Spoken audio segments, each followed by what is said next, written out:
Test, test.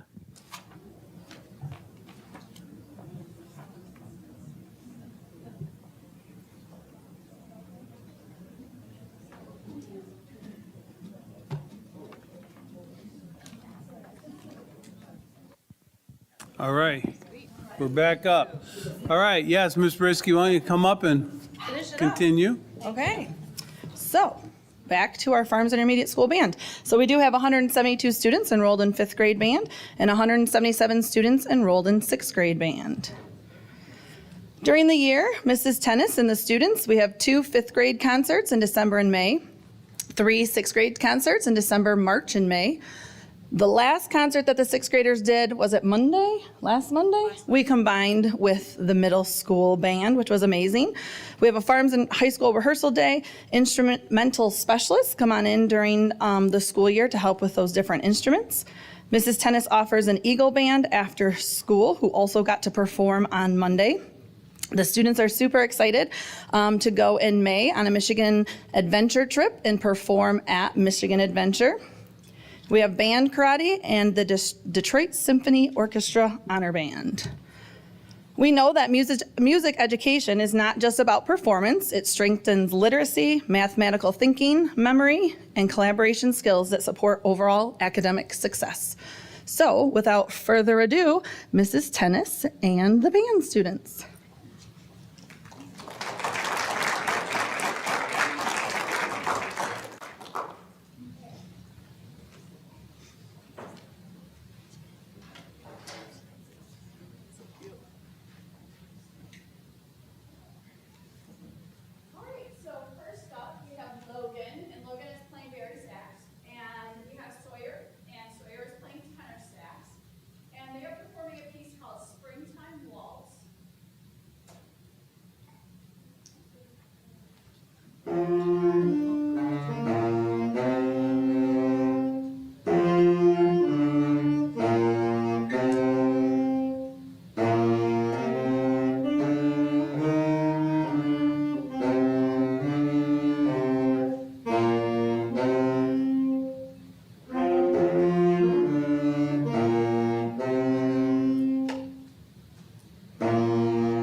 Nice job.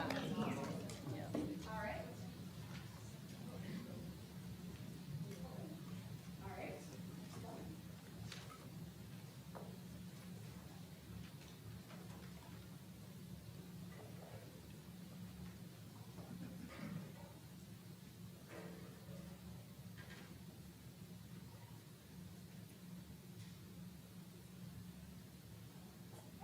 Next up, we have Morelli, and Morelli is on Belkit over here. We have Tessa on euphonium, and we have Ella on flute, and Lily on flute, and they will be performing Oh Susanna.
All right. I just want to say thank you to all the parents, too, that brought their students out for this, because it was amazing to hear all that.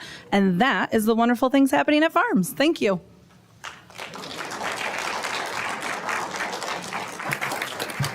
Thank you all. Thank you for coming out here tonight. Thank you, parents, for bringing your children and allowing us to hear them play. Appreciate that. So ends the superintendent's report. Thank you, Mr. Hughes, and thank you to Mrs. Brisky and everyone at Farms. That was amazing. Let's see, next up is item 1E, call to the public. As soon as I find my notes. Speakers are asked to express themselves in a civil manner with due respect for the dignity and privacy of others who may be affected by your comments. Each speaker may be limited to 3 minutes. I'll hold up this yellow folder at approximately 2.5 minutes to let you know that time is almost up. I have Ms. Kimberly Thompson.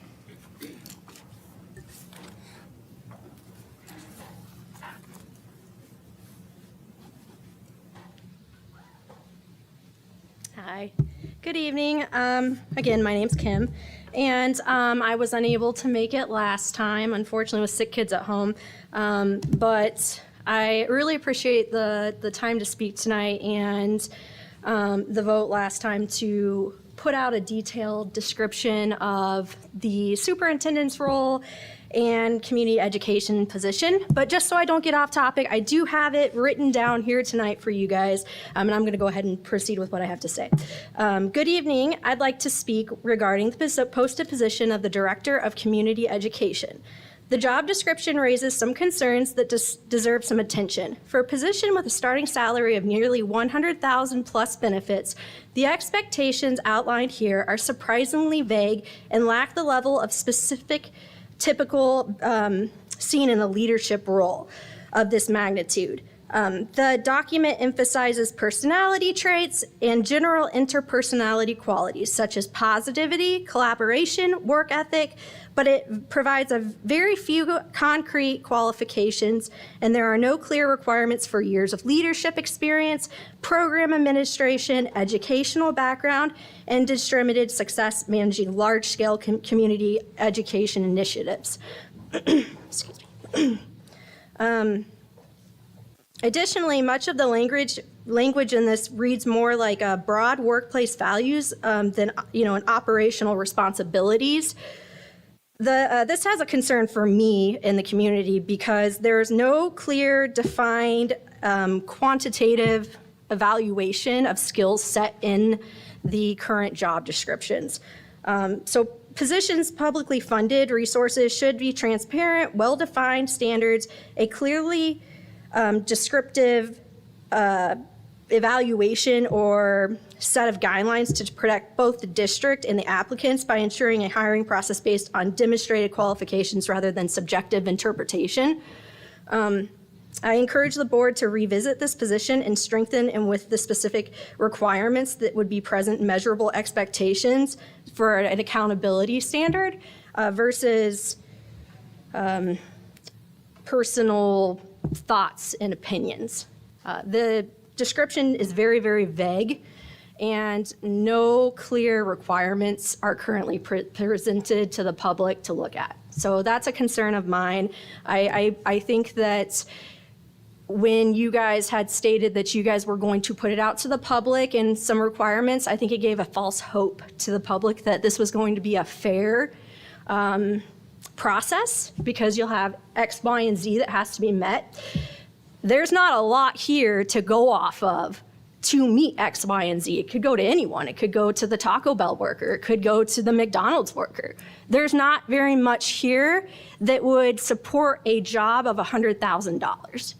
So I want to bring this to your attention that what is your basis description doesn't fit the role. And I personally wouldn't want my kids to go to Heartland Community Consolidated Child Care Center with the current set of qualifications that you're asking from a candidate. That doesn't ensure the best qualified candidate is going to come forward. It seems like the bare minimum was done and presented, and I think that to the public, it's a slap in the face. So that's all I have to say today, but thank you guys so much for your time. Thank you, Ms. Thompson. And that is the only card that I have for tonight.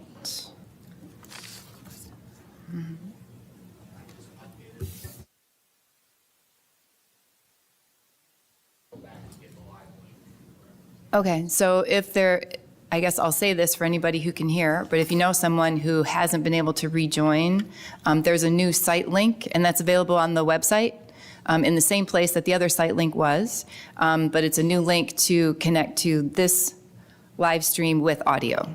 So if you know somebody who can't hear us, please pass that along to them. Thank you for that. All right, moving on to item 1F, committee and building reports. Mr. Gogolewski.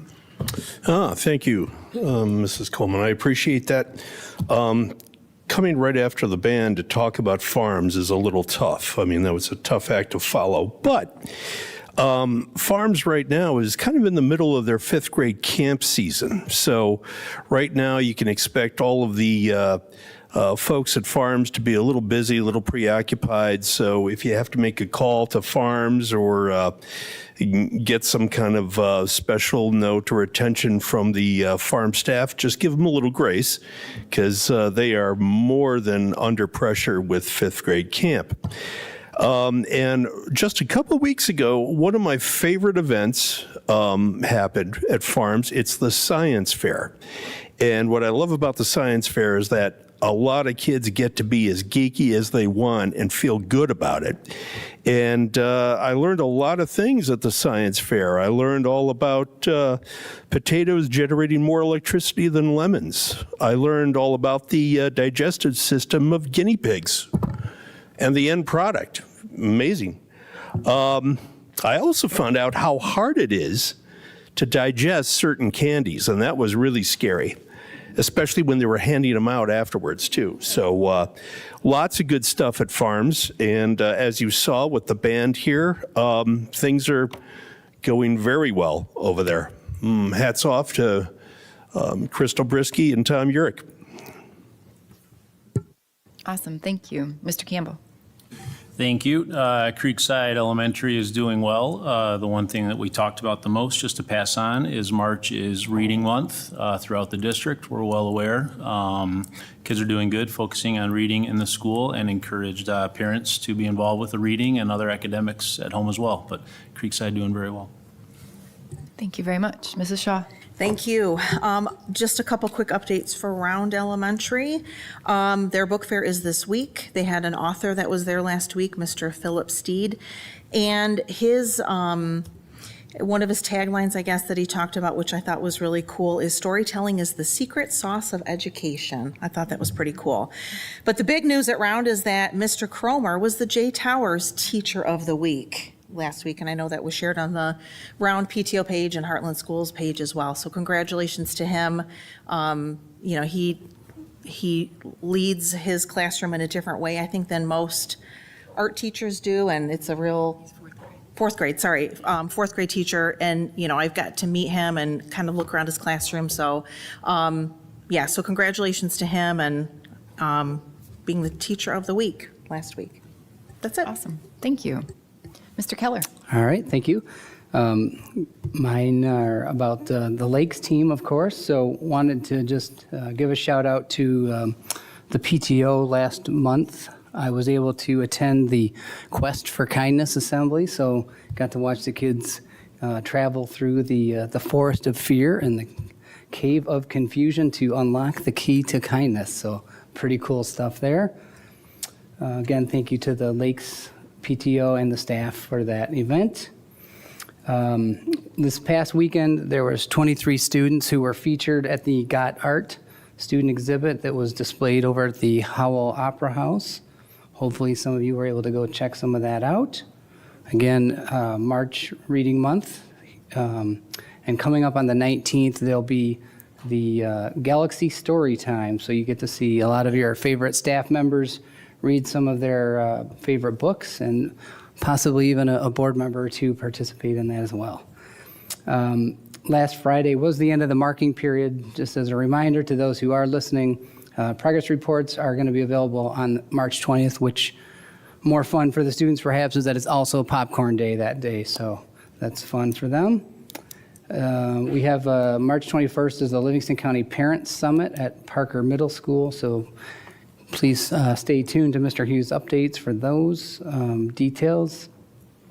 We've got a fourth grade field trip coming up on March the 25th. And of course, probably don't need to remind anybody, but March 30th week is spring break, so I'm sure everyone's got that already marked on their calendars, but we'll remind you just in case. And then last but not least is Autism Awareness Day coming up on April the 6th.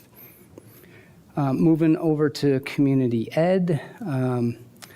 I did go to see the pool. We had the event or the item on the agenda here to talk about the stair renovation, so it was a good time to go see that. And looking out the window at the snow coming down, I kind of wish I was in the 83-degree pool area right now. So Matt, maybe we can go back after. Matt did invite me to use the hot tub, so maybe I'll take him up on that afterwards.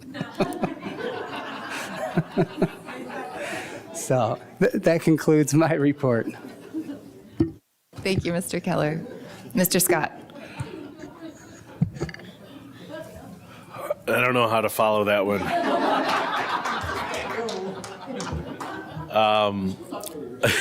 You're wishing there was no sound again, right? Yeah, I'll just move my lips and they'll imagine.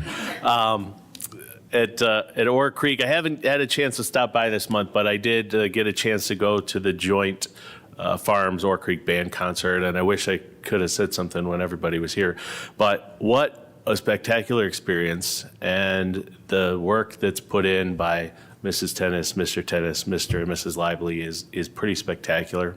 Having been at that event a couple years in a row, seeing the progress our students make from 5th grade to 6th to 7th to 8th is pretty incredible. I think it shows the value of having that intermediate school and getting students started in more formal music education a year earlier than most other districts. And it makes just an amazing, amazing difference. So a real shout out to administrators from both buildings and certainly the band staff and the staff that doesn't get paid, that still puts in all the work, for all the hard work to have our students sound so great and make such great progress in a short period of time. So a great experience, and thank you very much. Thank you, Mr. Scott. Ms. Custodio.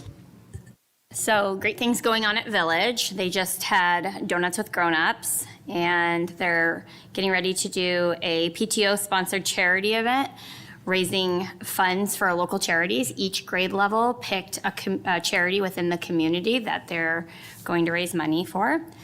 They also have March's Reading Month in full swing, and they are having a March Madness book bracket, and it's going to end with one book winning for the entire school. So that should be exciting. Very nice. Thank you. I'm assigned to both high school campuses. So I connected with Ms. Conley at HVA and Legacy last week. I'm super thankful for the time that we got together. We thought for a minute it was going to be another snow day because it was Friday when it was snowing in the morning, but we made it. I understand that there's a fairly long-standing tradition at Legacy for Legacy students to participate in a basketball tournament, and they were able to do that this Friday, in February. They were able to do that with other area alternative high schools, and it's a great time. A lot of students were able to participate in that, and I think maybe even some of the staff. So it was a good time. I understand it was quite successful.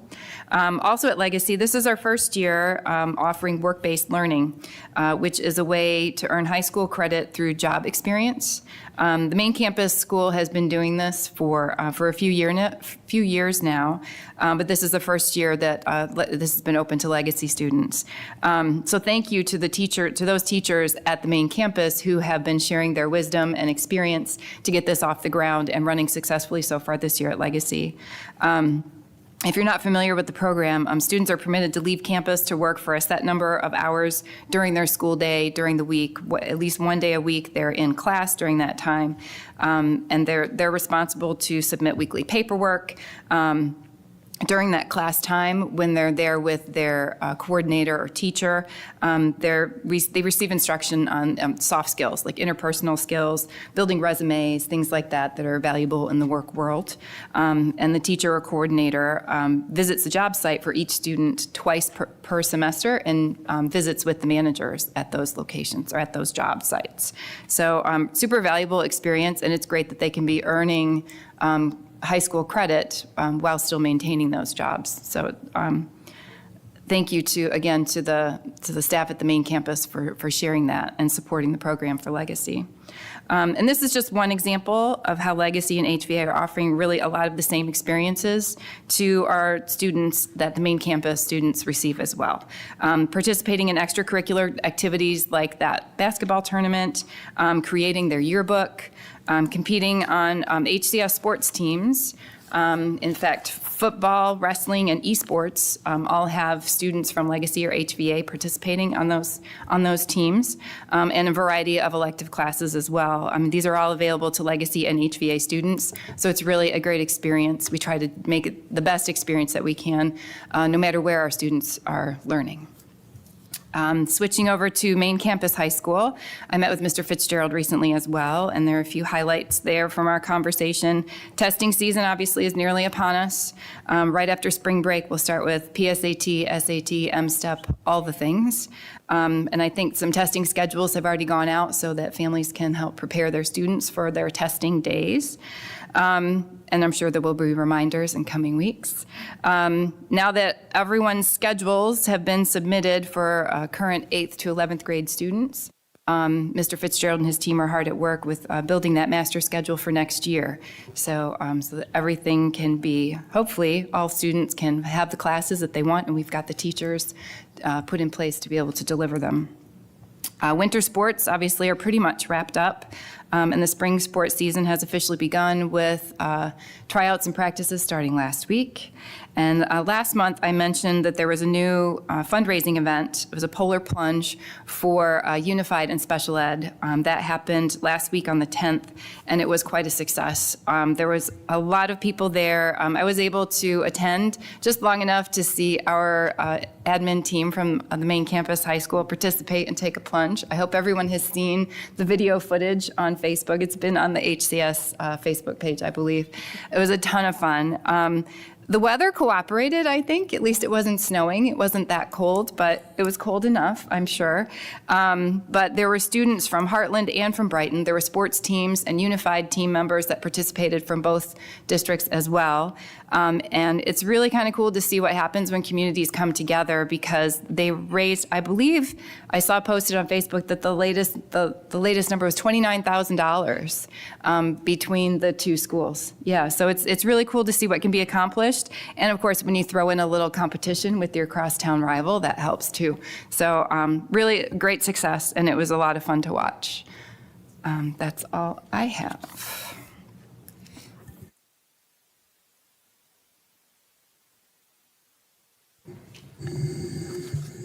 Okay. Let's see, moving on to item 2A, job descriptions, Director of Community Education and Assistant Superintendent of Curriculum and Instruction. President Coleman, before we have a motion to, that's in the detailed agenda, I think it'd be appropriate to waive privilege on the attorney-client privilege communication we received regarding this action item. So I'm going to move to waive privilege on the March 6 memo 2026 from Thune Law Firm, title Development of Administrator Job Descriptions. I'm sorry, can you read the title again, please? Development of Administrator Job Descriptions, dated March 6, 2026.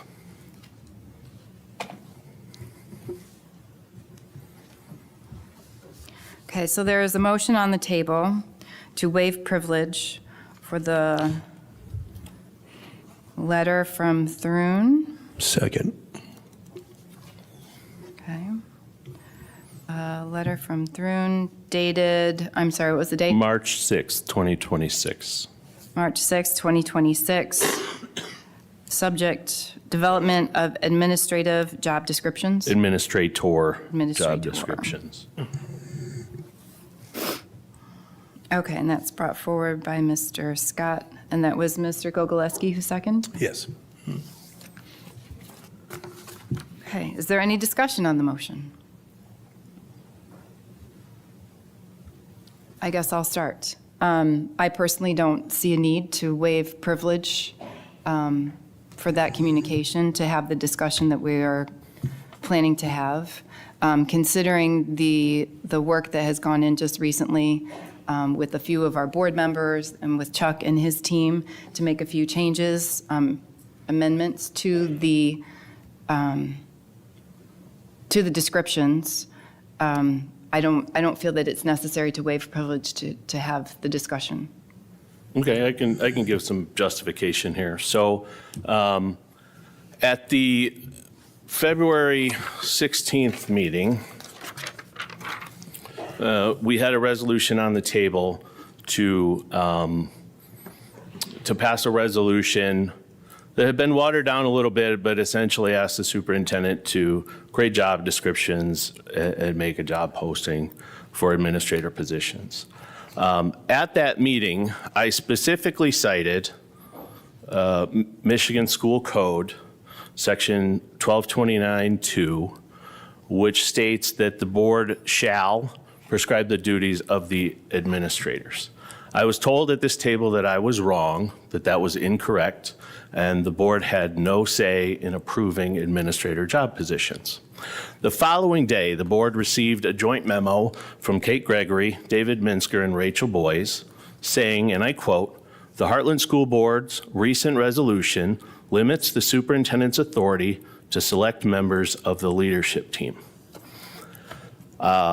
After receiving that memo from central office administrators, I submitted a request to President Coleman on February 18th, asking for a legal opinion regarding Section 1229-2 of the school code and the board's duty to approve and create administrator job descriptions.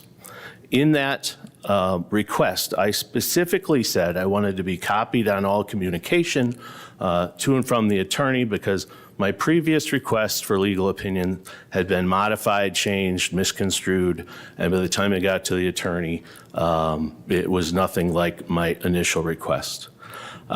We did receive, that was February 18th. We did receive some communication back from the attorney sometime late February saying, sorry, he's slow, he's going to get to it, he was out of town. And then on March 11th, the board package was released, which contains what you see here, approval, the board to approve the administrator job descriptions, which was strange because I was specifically told at this table on February 16th by President Coleman and other members of the board that that was not a job of the board. So I reached out to President Coleman on March 13th. Well, reached out before that, but we had a conversation on March 13th. And in that conversation, it came out, oh, yes, the legal opinion has been received by the district on March 6th. A legal opinion that was withheld from board members for a week. Now, a week doesn't sound like a long time until you look at the timeline and the fact that we received the board package on March 11th, which is Wednesday, and are expected to be prepared to discuss and vote on items here today. But that legal opinion was withheld from at least myself. I can't speak for all members of the board. I don't know who withheld it. I don't know who received it. I would love for them to go on the record tonight with that. But that legal opinion was withheld. That legal opinion directly contradicts the memo we received from Ms. Gregory, Mr. Minsker, and Ms. Boyes. It also directly contradicts what I was told at this table on February 16th. I think it's necessary that we're able to discuss that in detail in order to satisfy our duty to the community, to the public, to set the job descriptions and duties of our central office administrators. So that's why I believe it's necessary that we waive privilege. There's nothing in here confidential. There is nothing in here that puts anything at risk other than confirmation that we have the obligation to undertake this task. Is there any further discussion? Did you want to go on the record with when it was received, who received it, why it wasn't shared with the board? Sure. I believe the email was sent to Mr. Hughes and myself, and it didn't go to anyone because it wasn't opened in my mailbox until I was on the phone with you on the 13th. Well, someone opened it because it ended up on the agenda on the 11th. So what was the conversation then? I imagine Mr. Hughes read that before I did. Okay. So, Mr. Hughes, why did you not share that with the board? Thanks for asking. I will tell you that the job descriptions are sitting in front of you today because the attorney, you asked for an opinion, attorney gave an opinion, and so they're sitting there today. Thank you. So is the board not entitled to receive, how could it possibly be that the Board of Education is not entitled to receive legal opinions for the board, from the board's own legal staff, own attorney? No one said that the board is not entitled to that, Jeff. So why was it withheld for a week? It wasn't withheld. The email wasn't opened, Jeff. The email, the legal communication had to have been considered in order for the agenda item to be on today's agenda. Otherwise, it would have been the same thing we were told last month, that the board has no role in setting the duties of top-level administrators. It is on me to share that information. I told you that I would. It is on me to share that information. I fell short. We received it at 4 o'clock or approximately. On Friday the 13th. On Friday. When I sent it out to For everyone. a Monday meeting. Yep. In which we have been told for months we have no role in this process and to stay out of it. And now we're being told, oh, wait, nope, you have to approve these job descriptions. The job posting for the community ed position closed at 3 p.m. today.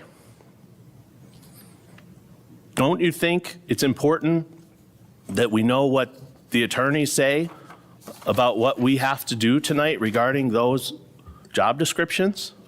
Don't you think it's important that we hear what the attorneys have to say when it comes to central office staff saying that the board has limited the superintendent's authority to select members of the leadership team by asking for very basics like a job description?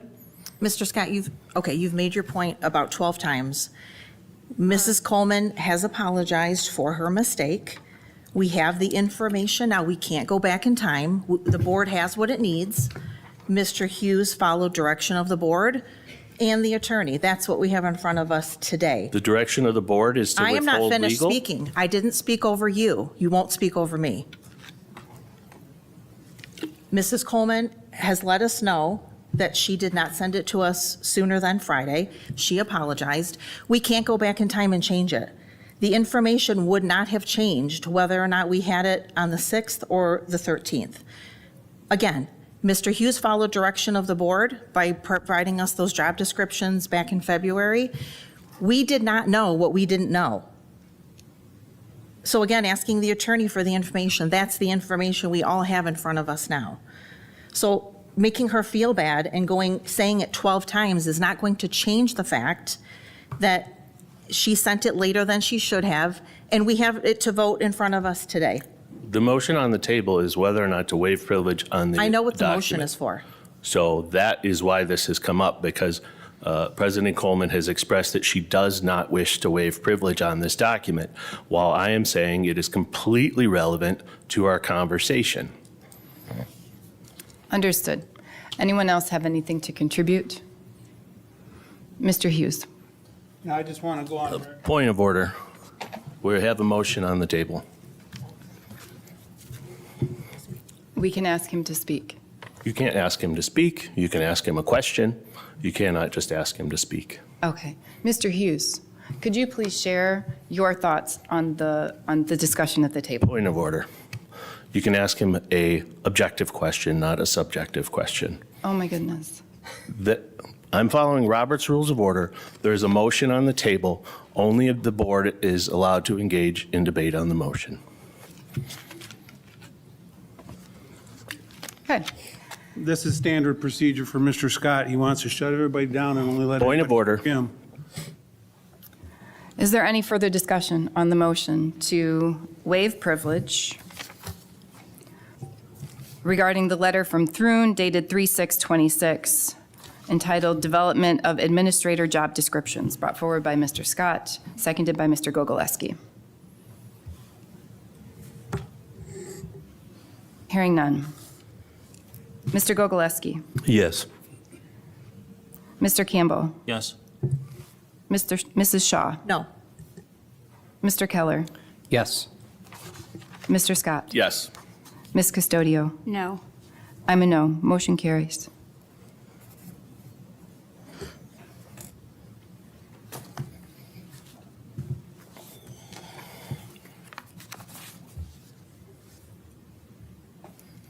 Okay, now that that is past us, we can move on to item 2A, job descriptions, Director of Community Education and Assistant Superintendent of Curriculum and Instruction. I move that the Board of Education, upon the recommendation of the superintendent, approves the job descriptions for the Director of Community Education and the Assistant Superintendent of Curriculum and Instruction as presented. Support. A motion by Mrs. Shaw, supported by Mr. Campbell.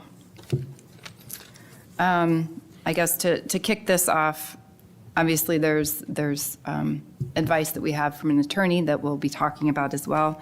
But that originated, the reason we even requested it was thanks to Mr. Scott's uncanny knowledge of the Michigan Revised School Code. It was brought to our attention that the job descriptions should be officially approved by the board. So this was added to tonight's agenda as an action item. At the last meeting, the board directed Chuck to post for both central office positions that'll soon be open to retirement. And though the resolutions that we passed specifically referred to the assistant superintendent position that will be open, the community ed position has been posted, and the other one will be posted in the spring, I believe. And this was all by the direction of the board. Should the board have approved the job descriptions prior to the posting and holding the interviews? In a perfect world, yes. Not all of us were aware that this MCL existed. Not all of us knew. Mr. Scott did. He pointed it out, and we have an attorney letter that backs up that position. So I understand the frustrations. I've heard the frustrations, and I get it regarding this. I feel that the focus that we should make should be on going forward from here. We're aware of this. We know that this is the board's responsibility to carry out. And so with future central office administrator job descriptions, that will be the process going forward. For this situation, yes, this does feel like we got the cart before the horse, but this is still a necessary step, as we've been informed, that the board needs to take. Just kind of wanted to set it up with some context. Does anyone else have something to add? Mr. Gogolewski? Yeah, I do. The worry that I have is that from a legal perspective, I'm not sure how we can close out applications for a job and now just approve a job description. And for me, that's like, getting a ticket and then having somebody tell you, well, we're going to write a law for what this ticket is for later. I think that sets us up in a very bad position. I think perhaps maybe we should open up the period if we want to approve this job description, maybe for another week or two. I just think that from a legal perspective, I think it's kind of dangerous to kind of do what we want to do tonight.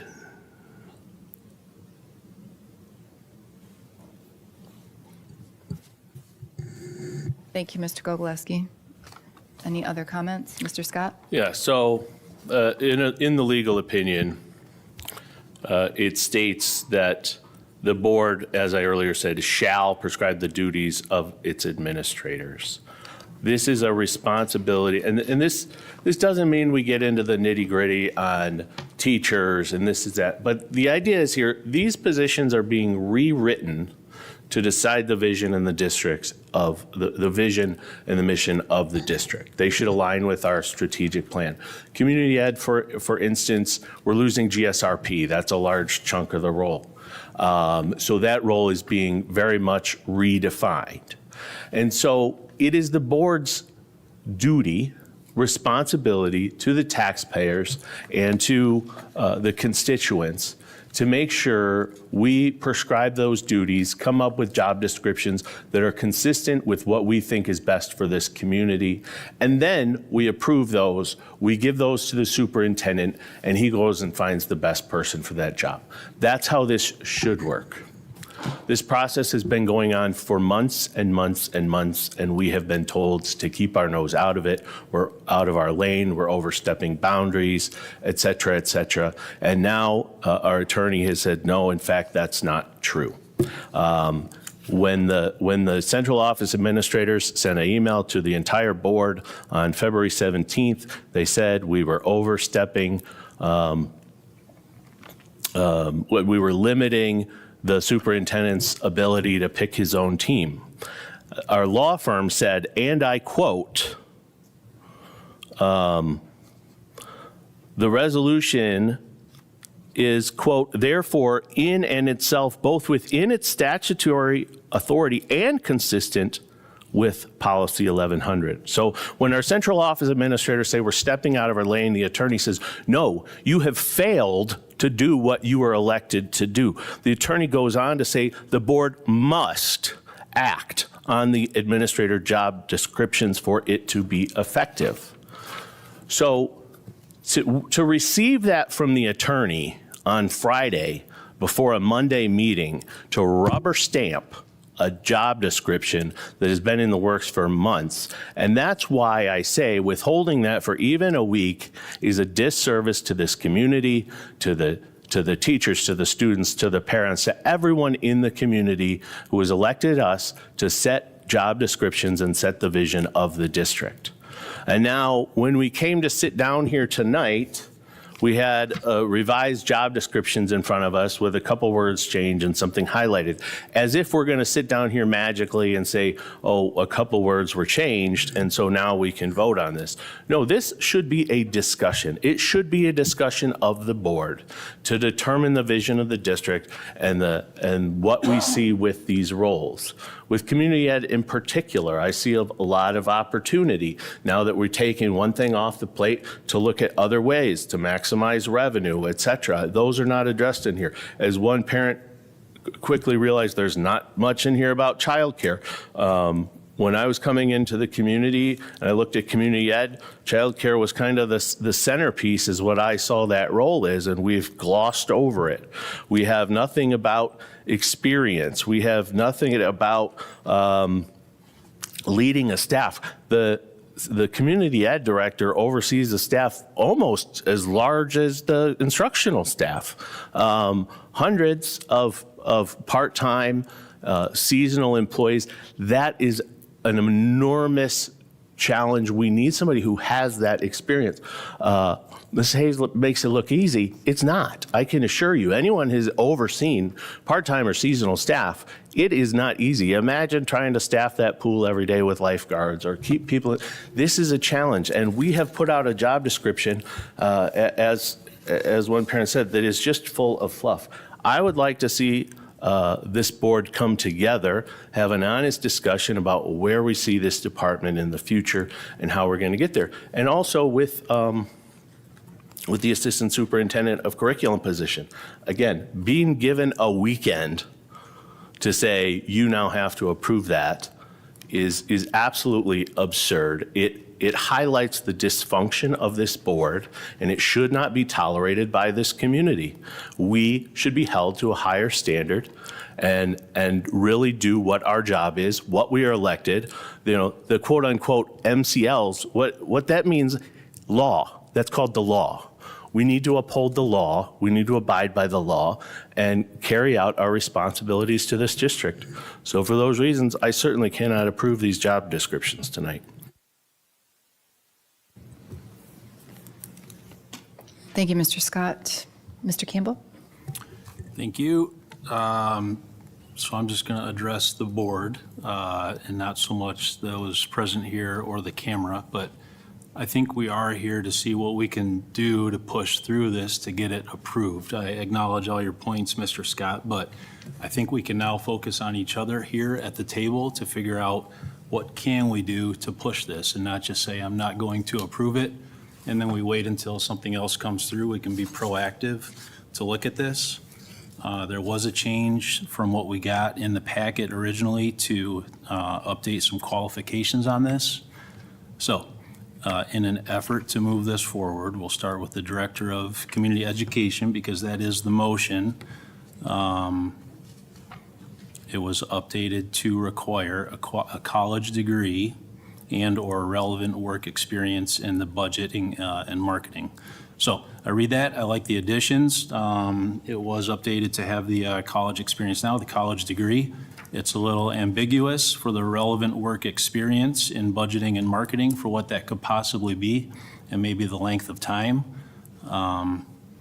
But it is nice to see that on there now for the college degree, considering the pay that is in there, considering the impact it has on the community and the number of staff members within that. So I hear you, Mr. Scott, but to stay on track and address us here at the board, the 7 of us, why we're here today to take our time to be here.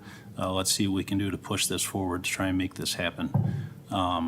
You say you do not like it. I do happen to like it. I'll say that then. What would you like to be modified so that we can move forward? I do have some suggestions, but here's part of the issue. This isn't about what I would like to have added to move forward. This is about what the board sees as the vision for community ed moving forward. And I think there's a key difference there. What I want may be different than what others want. Like I said, we've taken a chunk out of that job description with the GS or out of the role, out of the duty. And I think it takes some time and energy and thoughtfulness.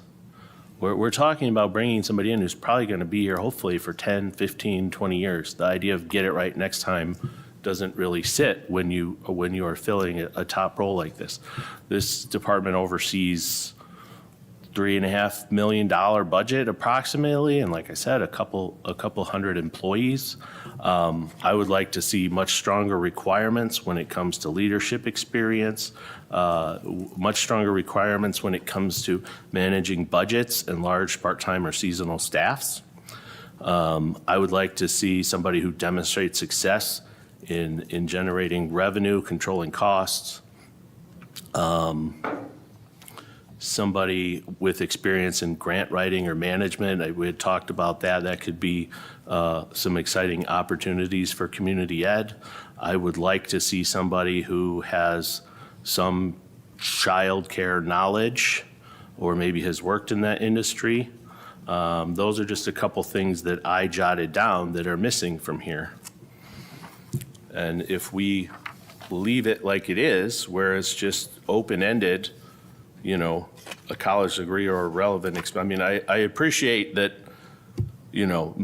we went and wrote in college degree required. I still don't think that fills the gap of what this role truly is and the type of person it's going to take to fill it.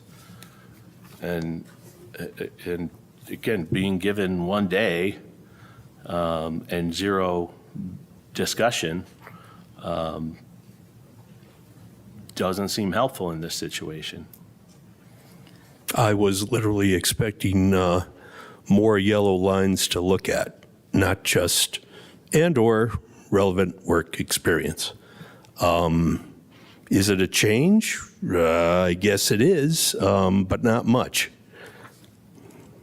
at all. Mr. Hughes, could you address the notion of childcare and the extent to which the job description includes or doesn't include any of that? So as you know, we made the move towards GSRP. GSRP is pre-universal preschool. By the way, the governor has 30 million in her budget for this to continue. We'll see what happens with the representatives and the senators. But we're phasing out of childcare. So childcare is down to just a couple rooms at this point in time. So we moved GSRP to the oversight of the Assistant Superintendent for Curriculum Instruction, as noted in the job descriptions, delivered to the board on February 19th, by the way. Boo, nothing from anybody up until recently. So the board has had these job descriptions in front of them with the ability to reach out and say, hey, could we add this? Hey, could we add that? Nothing like that occurred over that time frame. So we've got these. Childcare is much limited. We also have Jessica Panzienza over at the Child Care Center that has the certifications to actually do all of the certification work, which we need to maintain the child care and the latchkey. Also talked with our state legislators on Friday and let them know that there is a problem with the latchkey certification because a building is good enough for the kids to come and show up every day and go to school there, but you have to have each building certified for latchkey. It's the same children. And it doesn't make sense that, wouldn't it be great if we could have a drop-off for all of our elementary schools instead of just 2 spots? So I know Representative Bolin was really amenable to moving that forward to see what we can do there. But ultimately, it makes sense to move GSRP, Universal Preschool, Ready for Kindergarten, to the Assistant Superintendent oversight. And we're limiting our daycare and eventually, hopefully, fill 51 building where we have no more daycare there. It's all GSRP. Okay, thank you. Anyone else have comments? President Coleman, I have a question just to, again, to try and move this forward and tweak this if we need to. I would wonder, as this was drafted by Mr. Hughes, to Mr. Scott's points, which I think are certainly valid when there's millions of dollars being handled here for control cost, manage the budget, grant writing, to his point, just writing those down as he was speaking.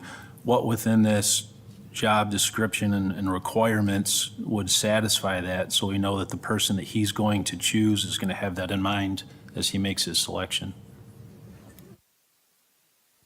Mr. Hughes, can you address that?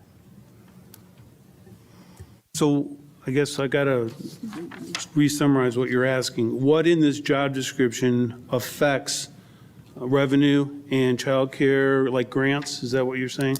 Yeah, grants, but then again, if millions of dollars are being handled here and possibly approved, as I understand it, by this person potentially, what within this then would cover any financial concerns we would have for any kind of management of any kind of budget or approvals of funds spending?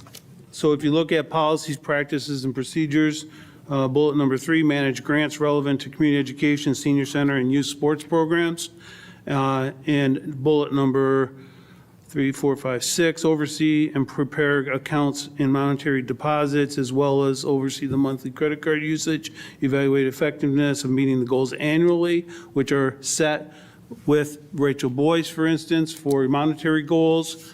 So as you look through here, you can see a number of things that talk about making sure that, things are in order.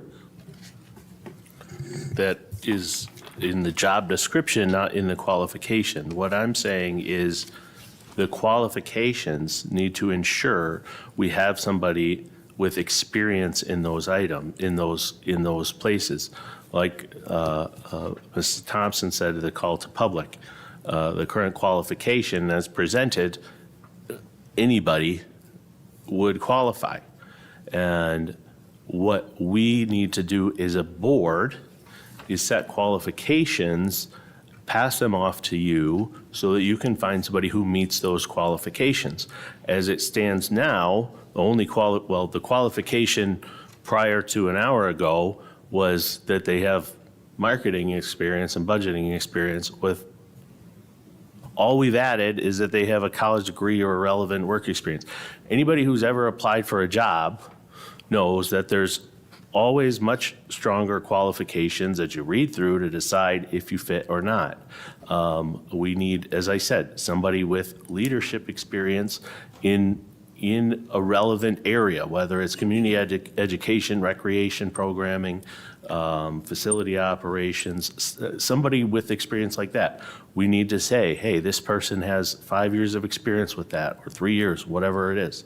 I think we need to say they have a certain amount of experience supervising staff.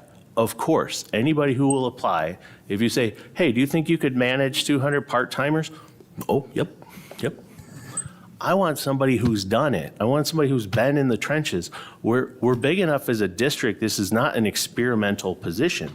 This is a position we need. There's big shoes to fill, and we need somebody who can jump in and has the experience to hit the ground running. And just saying now changing it to anybody with a college degree is qualified is laughable.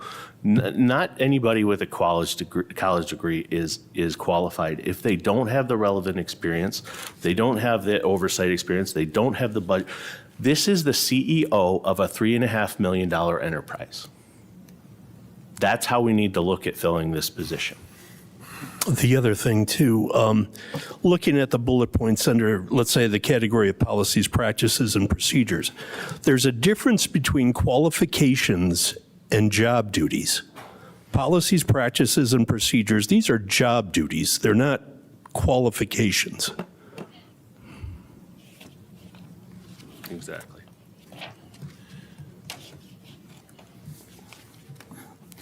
I'll say that when I spoke with Superintendent Hughes today, I recognized that I think this is a little daunting to define what this job is because it's so broad, possibly more so than what we're going to review next.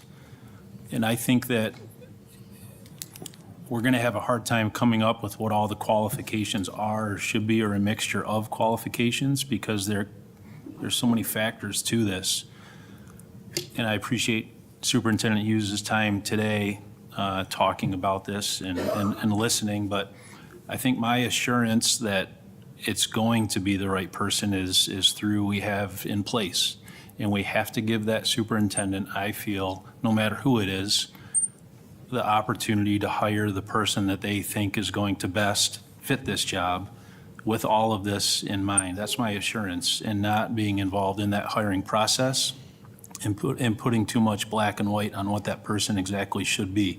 I think it's just a mold of all of these things that have to be considered. I think it's very difficult to really define that for what exactly that person is, and that's where I put that trust and then accountability in that person for Superintendent Hughes when the evaluations come around to see how the new hire will do when that time comes. Thank you for saying that. I think one step that we're not discussing here is the interview process, is the screening process prior to the interviews, the actual interviews, the number of interviews that people participate in order to even be considered for the final pool of applicants that would be considered for the job. So I appreciate trying to make the job description or qualifications as specific as possible, but I think a lot of that information, a lot of those qualities, those characteristics, the experience, a lot of that comes out through the interview process with the resume or other documentation that are provided with an application. And that's something that seems to be missing here from the conversation, because you're talking about the job description and people applying, and then we're talking about all of a sudden there's somebody in that position. There's a whole lot of stuff that happens in between, and that's where Chuck and his team and the committee that is put together to do any interviews, that's a huge part of the process that I think we're kind of glossing over. I don't think so. I think that's the whole point. This board has no interest in being involved in that process. That absolutely is the superintendent's domain. That's why we hire him to do that. But our job is to say, this is what we're looking for. Go find the best person that has these qualifications, can do these things. And as of right now, what's in front of us is just go find somebody with a college degree or relevant work experience. And so that gives no direction.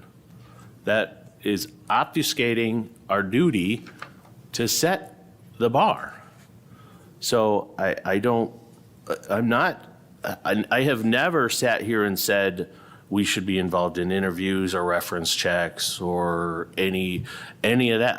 I have zero interest in being involved in that. That's why we have a superintendent. But we have the obligation to set the course, and he has the obligation to navigate it. Right now, what we're doing is he's setting the course and asking us to rubber stamp it when he's halfway there. That's not how a board should operate. That is not a healthy board operating in that manner. We need to be part of setting that course. It needs to be a collective, productive discussion. Going back to the strategic plan, those kind of conversations about the future, that's what should be happening around these positions. We're gonna have a lot of turnover in the central office. And for us as a board to just step aside, close our eyes, say, hope something good pops up, even though we have given no direction, is absurd. So again, I have no interest in being in interviews or asking questions or reading resumes, but we have to give direction. Thank you. Just quickly, perhaps the last point. So again, during conversation with Superintendent Hughes, the conversation was, if that closes, this job posting closes today before the meeting, what relevance does this have with what we do today with this job description? And very good answer, I thought it was acceptable, addressed it with the few board members that I spoke with before this meeting, that whatever this approval is, it's going to be more stringent than what it was. We're putting the addition of the college degree. Like that or not, that is supported by me. So Mr. Gogolewski's point, to keep it open for another week or two, is not really going to open the options for more candidates to apply. We're really narrowing that down to who can apply. So conversation with Mr. Hughes, the point was made that once this is approved, if there is an approval today, he will then take this new approval of the job description, apply that to the candidates that applied before the posting ended today, and see who qualifies, and move forward with those qualified applicants if there are still any, and if not, then it will be reposted for a period of time. Well, Mr. Campbell, just to clarify my position, it's not wanting to keep it open for another week to see who else may apply for it. It's doing it so that we don't have some legal landmines that we have to navigate. If there is an applicant that's maybe already applied for this, and let's say they don't get the position, but they want to make an issue of the fact that we approve the job description after we've already solicited for folks, for potential employees, that could be an issue, and that's why I bring it up. I'm not doing it to say, oh, let's see who else can throw their hat in the ring. I'm doing this because I really feel that there could be a legal issue. Sure. No, good point. Something to consider, President Coleman, for Superintendent Hughes. When does this person need to be, butt in seat? Mr. Hughes? We want this person to come in, if we can, before Carol leaves, maybe the month of June. So, it gives us time. That gives them time to talk with their employers as well. I mean, it seems like there's a little bit of separation still, I think, I'm not hearing unanimous opinions on this, so I almost wonder if we need to have a separate, I know we don't want more meetings, but I think we don't want to hurry up and pass something so we can find out what's in it, right? So I think maybe we need to push this off. I'm in We have support the of, time. I'm in support of what's in front of us tonight. Because, if I I may mean- finish my point, there's a couple of dates that have been thrown out there. Is it correct that we did get the job description on the 19th. I believe that is accurate. I don't dispute that. But I think the relevance to what Mr. Scott is saying is when we got it, we didn't know we had to sign off on it, right? So there's I think a different set of eyes that goes into something. When do you think it's an FYI, here's a job description, versus you're going to be asked to approve this, and by the way, it's going to be Monday. So I think there's some relevance to both of the dates that are being thrown on there and why there's maybe some trepidation on the board. And again, my opinion is we should postpone this. And I know I didn't make a motion, but I guess. Well, I want to ask you to clarify, to postpone the entire motion or to postpone the discussion or decision on one job description or the other? Are you taking them both together? I mean, we've only talked about community ed, so for now, I'm just looking at that one. Because I think there's been a lot of good points made at the table, and I think we need to, kind of like we do with policy, we need to look at it in a little more detail. I like that idea. I look at this like, anybody who was at that strategic planning session last year, I've said it 100 times, that was a great day. Everybody sat down in a room and got creative and thought about long-term what's best for the district. If we would have, if we could arrange something like that to talk about these positions, so it's not just what are their duties, but where do we see the district 5 and 10 years? How do we create a role that's going to get us there in our top leadership? I mean, that would be so powerful for everybody at this table. So powerful for the community to see us coming together and working on a vision and saying, hey, best case scenario, we're living with this person for 20 years, right? So why wouldn't we take our time and think through it and think what's best for the district and give the superintendent those qualifications, et cetera, so he can find a person that matches our vision. So I would definitely support taking a time out from what's in front of us today and taking a much more measured approach that's going to help move this district forward rather than continue to fuel frustrations and I'll leave it at that, frustrations. Very quick question, very quick. Was the current director asked regarding qualifications what the current director feels would be appropriate? Was there any input given by the current one? Mr. Hughes? Yep, Carol's back here. Absolutely. Carol was involved in the development of this whole process and making sure that it covered everything that she currently is responsible for, as well as Mr. Minsker was instrumental in helping us put together the assistant superintendent job description, again, that you received 24 days ago. Okay.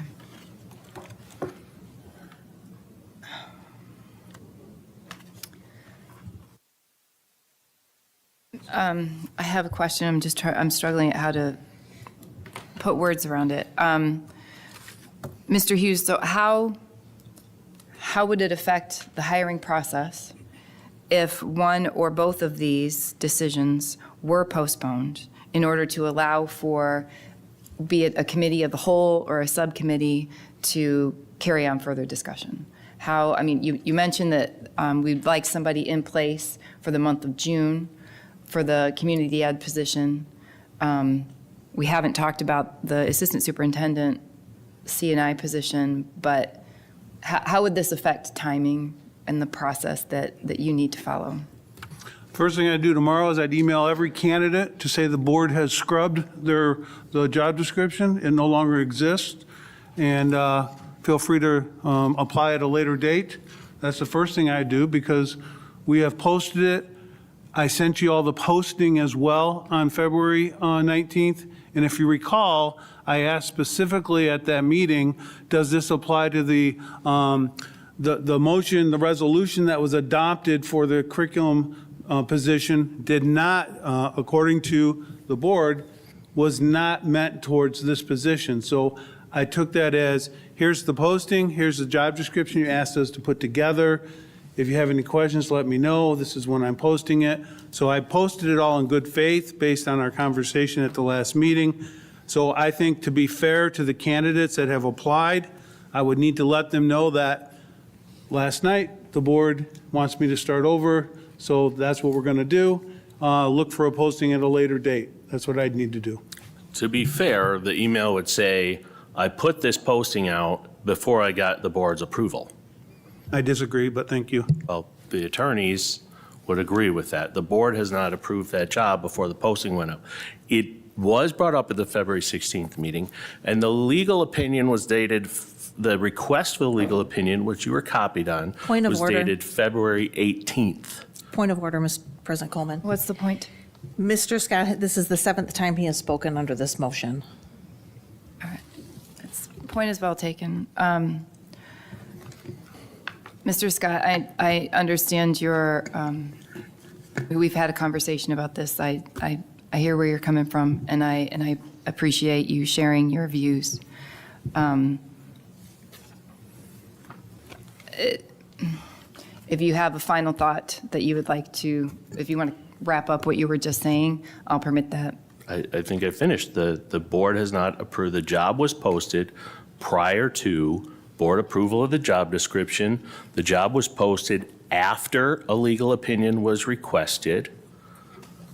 It's pretty straightforward for someone to insinuate that the board changed course or quote unquote scrubbed the position is incorrect. The position was posted not in continuity with state statute. All right, point made. Thank you. So, Mr. Hughes, with the timing then, I mean, work this backwards for me. So if we need somebody in the seat June 1st, we need to post it, say if we're going to post the job again. Typically, it's 2 weeks, but obviously the resolution that we had passed for the assistant curriculum position or assistant superintendent position said 30 days. But if we go for the additional 30 days, that's reposting at the beginning of May. And we're currently almost at the end of March. So, I mean, I'm struggling with feasibility given time constraints. That's why I'm trying to figure out a timeline. I think you have our thoughts as administrators, you have my thoughts as a superintendent. If the board does not choose to adopt these tonight, that's your choice. You can then make the timeline, and we'll go from there. Okay, thank you. One more question regarding the assistant superintendent position. That has not been posted yet, correct? Correct. Okay, and what is the timeline on when that will likely be posted? I was going to wait until April 13th, I believe is what I sent you, on February 19th. At this point in time, if these get approved, I think the sooner the better.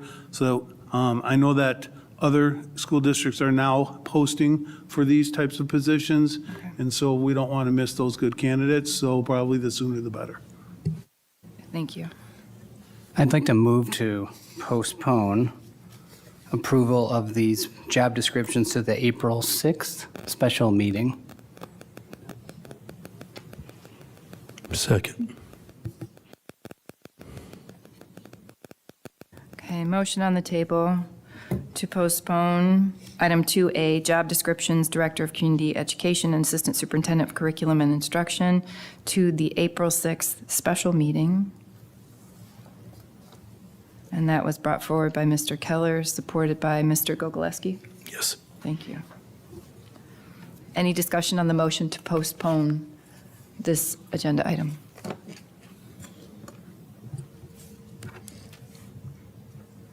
Mr. Campbell? No? Oh, I Nope, thought- I ready to thought you vote. had Sorry, ma'am. something. Okay. I'm just ahead of you, excited. Okay. Hearing no discussion, this is a motion to postpone item 2A, job descriptions for those two positions, postponing to April 6, 2026 special meeting. Brought forward by Mr. Keller, supported by Mr. Gogolewski. Mr. Gogolewski. Well, in the spirit of making sure we don't get ourselves into legal hot water, I'm voting yes. Mr. Campbell. No. Mrs. Shaw. No. Mr. Keller. Yes. Mr. Scott. Yes. Ms. Custodio. No. I'm a no. Motion does not carry.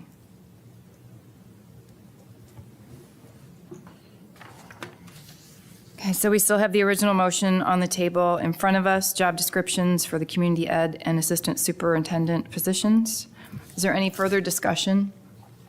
Just real quick, to Mr. Gogolewski's point and to your earlier point, I was confused on that, so thank you for clarifying. But to avoid any concerns, should this pass, is that something we'll task to Mr. Superintendent Hughes to make sure there will be no legal problems should it pass and any applicants are disqualified if it's contrary to the posting that they applied for?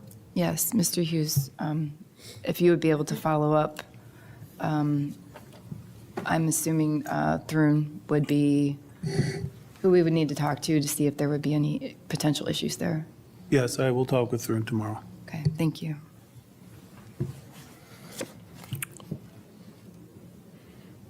I move to amend the motion to amend the job description to include the following language under qualifications. Minimum 5 years of leadership experience in community education, comma, recreation programming, comma, adult/youth enrichment, comma, facility operations, comma, or similar revenue-generating programs, including at least 3 years in a supervisory role managing budgets and large part-time or seasonal staff. I'm going to ask you to read that again. I'm not trying to write it all down. I just Sure. want to make sure I absorb it because And I it's too can much. provide it in writing, but it is, again, minimum 5 years of leadership experience in community education, recreation programming, adult/youth enrichment, facility operations, or similar revenue-generating programs, including at least 3 years in a supervisory role managing budgets and large part-time or seasonal staff.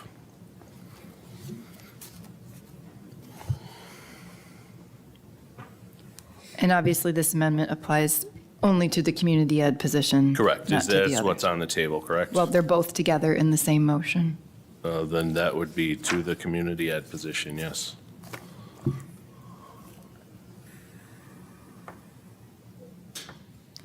Mr. Hughes, could you or someone from your team maybe address the notion of having something that specific? I'm not a human resources person, so I'm not familiar with how that should be. I think there's a lot to go into that conversation. However, I'm thinking about experience. I'm thinking about the experience that we have. I'm thinking about Carol Hayes when she took over for Michelle Otis, and she may not have had all of the same experiences that Mr. Scott just read off. Kate and I had a good conversation today, Kate, about, you know, the focus of many on this board is career tech education, and the idea that we want to let people know that you can do a really good job, you can make your way through the system if you work hard and do what you're supposed to do, and there's opportunity. I think about my best friend who started as a broom pusher in his business, and he now manages 2 facilities without a college degree. I think a college degree is great, but a college degree in what in this case? You know, a college degree in coaching of sports, maybe that exists. I can tell you it does exist because I've seen that. Does that mean that they are qualified to do the work that we're asking them to do? How many years of experience? How many years of leadership? How many principals in our district were principals before they became principals? I'll tell you, some were not, and they're doing a really good job. So, you know, go back to that CTE focus. We're telling people you don't have to have a college degree and you can do really well. But now we have a conflict here because now we have the board saying, in this particular position, that doesn't necessarily require a college degree.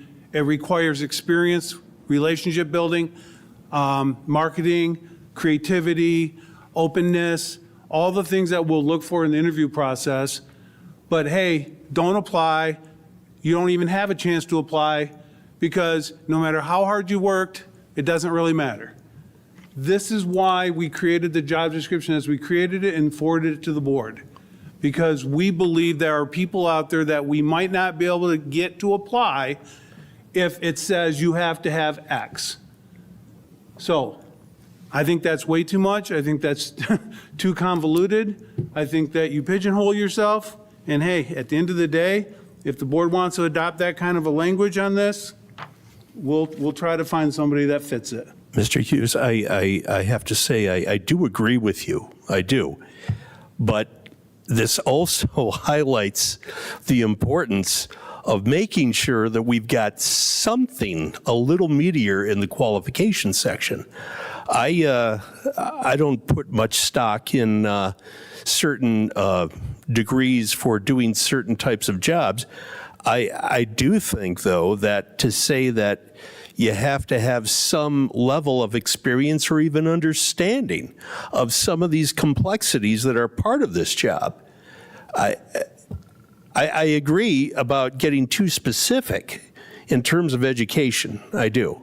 I get that. But something a little bit meatier in the qualification section, which is what we've been talking about for the last half hour, I think that highlights the problem in having something as simple as what we have here. I think Mrs. Coleman said it really well. The interview process, the conversations that will occur in the interview process will ferret out those individuals that have the skills that we feel are going to fit and work well with the Heartland culture and the Heartland community.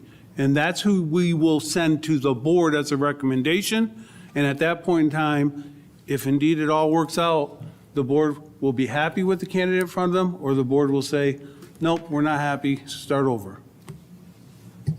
I don't really want to tell you to go back to the drawing board. I'd rather get somebody come through the first time that we all agree can do the job. We are a large district. We're a top district in the state. This is a large component of what we do. No offense, we can't get somebody in here with no experience and just train them up. That's not the kind of role for that. Again, we are filling, this is the CEO of a $3.5–4 million company. No company would put out a job description for their CEO that said, throw me your resume and I'll see what I can do. And certainly not in a public setting. That is just us abdicating all of our responsibility and duties to you, that this is not the place to do that. I'm just trying to come up with some language that can push through the fact that we need somebody with some valid experience in here. I didn't come up with the college degree part. That everything you said supports my motion, Mr. Hughes. That we need somebody with experience in real life, proven. All right, Mr. Keller, you have something? No? Okay. All right, is there any further discussion on the motion to amend? Yes, ma'am. So it's frustrating we sit here and talk and try to come up with what this means for 30 minutes, and then you have a polished sentence of things that I can't even keep up to write down. It's 5 years of experience with a few different things and 3 years of experience with a few other things. It's just the surprises at the table are very frustrating. And if you came up with that while we sat here during conversation, then well done. Oh, I didn't. I have it prepared. I've been working on this. And I don't think for a second that you did come up with it while we sit here at the table during conversation. So again, we're here to try to make this happen. So right before we get to vote, if you say, oh, hey, everybody, I have an amendment and this is a really good polished sentence, like that would have been awesome to see at 11 o'clock this morning when you and I had that phone conversation. I was come on, working. let's try to get this going. I was working on this all week. After we got that legal opinion at 4 o'clock on Friday, I started working on this. After you and I had a conversation this morning, I stopped working on it because my understanding was we were coming into a revised job description. Now, that revised job description just added college degree or relevant or experience or whatever the vague. Because you shared nothing, so that's what we came up with. We talked yesterday, Jeff, like, share this, like, that's how we come up with these good things I together. shared all of those things. Why are we being asked on a Monday to hurry up and come up with this, I'm sorry, on a Friday to hurry up and come up with it by Monday? I don't think we should be put in that position to begin with. Okay, points made. Anything else, Mr. Campbell? Nothing. Nothing. Yeah, sorry, one thing. I don't want to be Monday night quarterback here, but it's, we're still on 2A. We've got a lot of stuff to go through. I think for future, this should be a discussion item first, not an action item, because this is what happens. This is why we tried to have the policy meetings.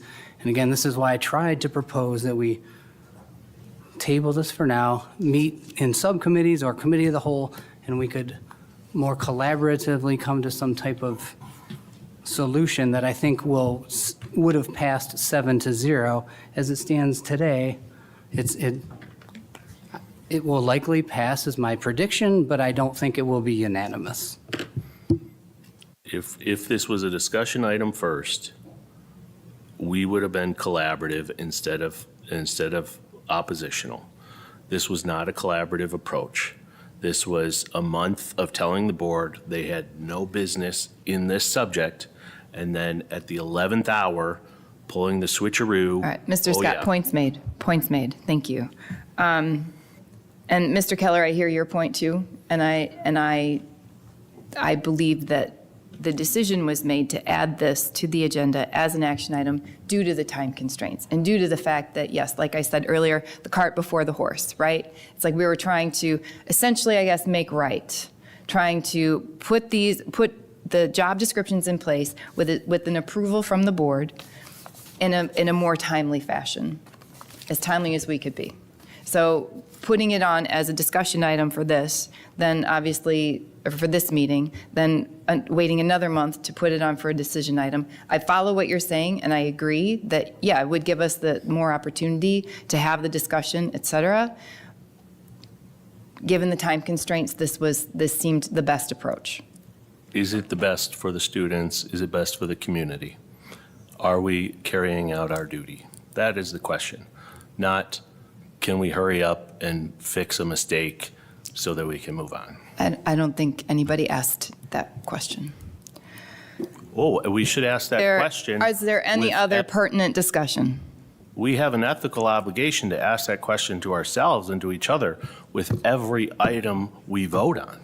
Okay, thank you. Any other discussion on the item? If we are to move forward with the motion that was brought forward by Mr. Scott, it has not been seconded. I need a second for the motion to amend.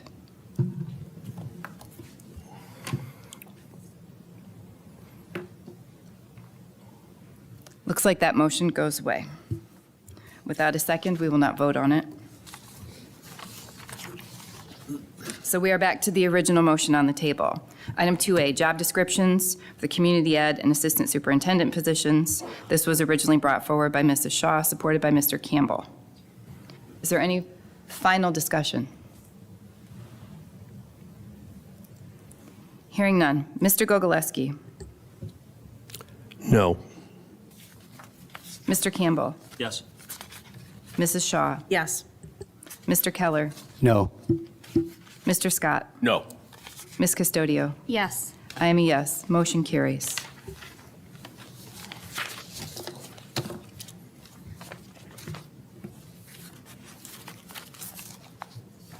Moving on to item 2B, new and revised policies 1410 and 141001. I move that the Board of Education, upon the recommendation of the superintendent, adopts revised policies 1410 administrative salary structure and 1410.01 compensation and longevity schedule as presented. Support. Thank you. Motion by Mrs. Shaw, supported by, I heard Ms. Custodio first. Any discussion on the motion? Actually, Mr. Hughes, would you just provide, again, just a little bit of context here? Yeah, as you know, 1410 covers all administrators not within the Administrator Association. 141001 covers all directors and other non-affiliated groups, individuals that work within the district. And so both these policies are updated pretty regularly, probably come to you more often than you want to see them whenever there are changes. These policies reflect the changes that we adopted with the extension of the HCSAA contract. So it just puts everything in order to make sure it's fair across the board. Thank you. Any comments or discussion? I have a quick question. Is there a reason that the actual contracts were not included in the board package? That historically, it's always been included. Mr. Hughes? Actually, historically, we have provided the board when asked for a non-filled-in contract, which I think I Correct. sent it out to all the board members. You guys have seen that, but we don't normally have it in the board packet. No, I guess I'm asking more on, for two reasons. One, so the community can see the contracts in advance. And two, there were a couple different versions, and I believe these are new contracts, new forms. It was just a minor change to the 1410-01 contract, 1410 contracts. 1410-01 don't receive individual employee contracts. 1410 do, and the change was to ensure there was not a conflict per what you brought up in the past. And I think I sent that to you to verify for you that there wasn't a conflict in the language. Yeah, it just looked different, but there were more differences than just that wording. That's what I was confused by. So the HCS,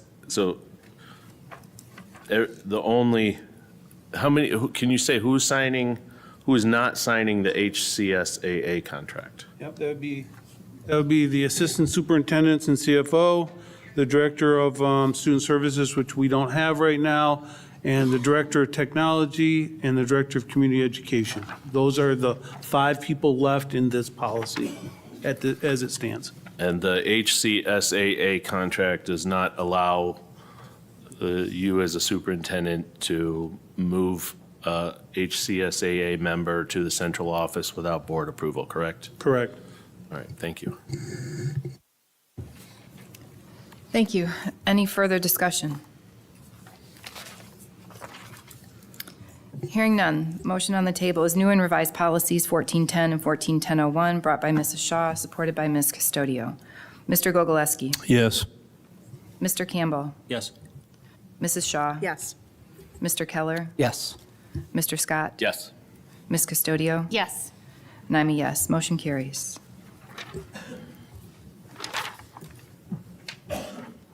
Item 2C, Administrator Contract Extensions.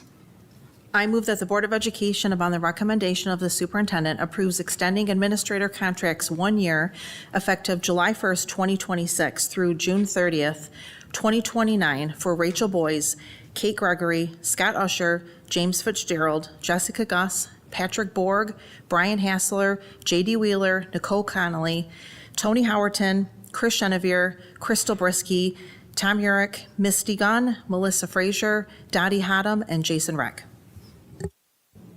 Support. Okay, motion from Mrs. Shaw, supported by Mr. Keller. Any discussion on the motion?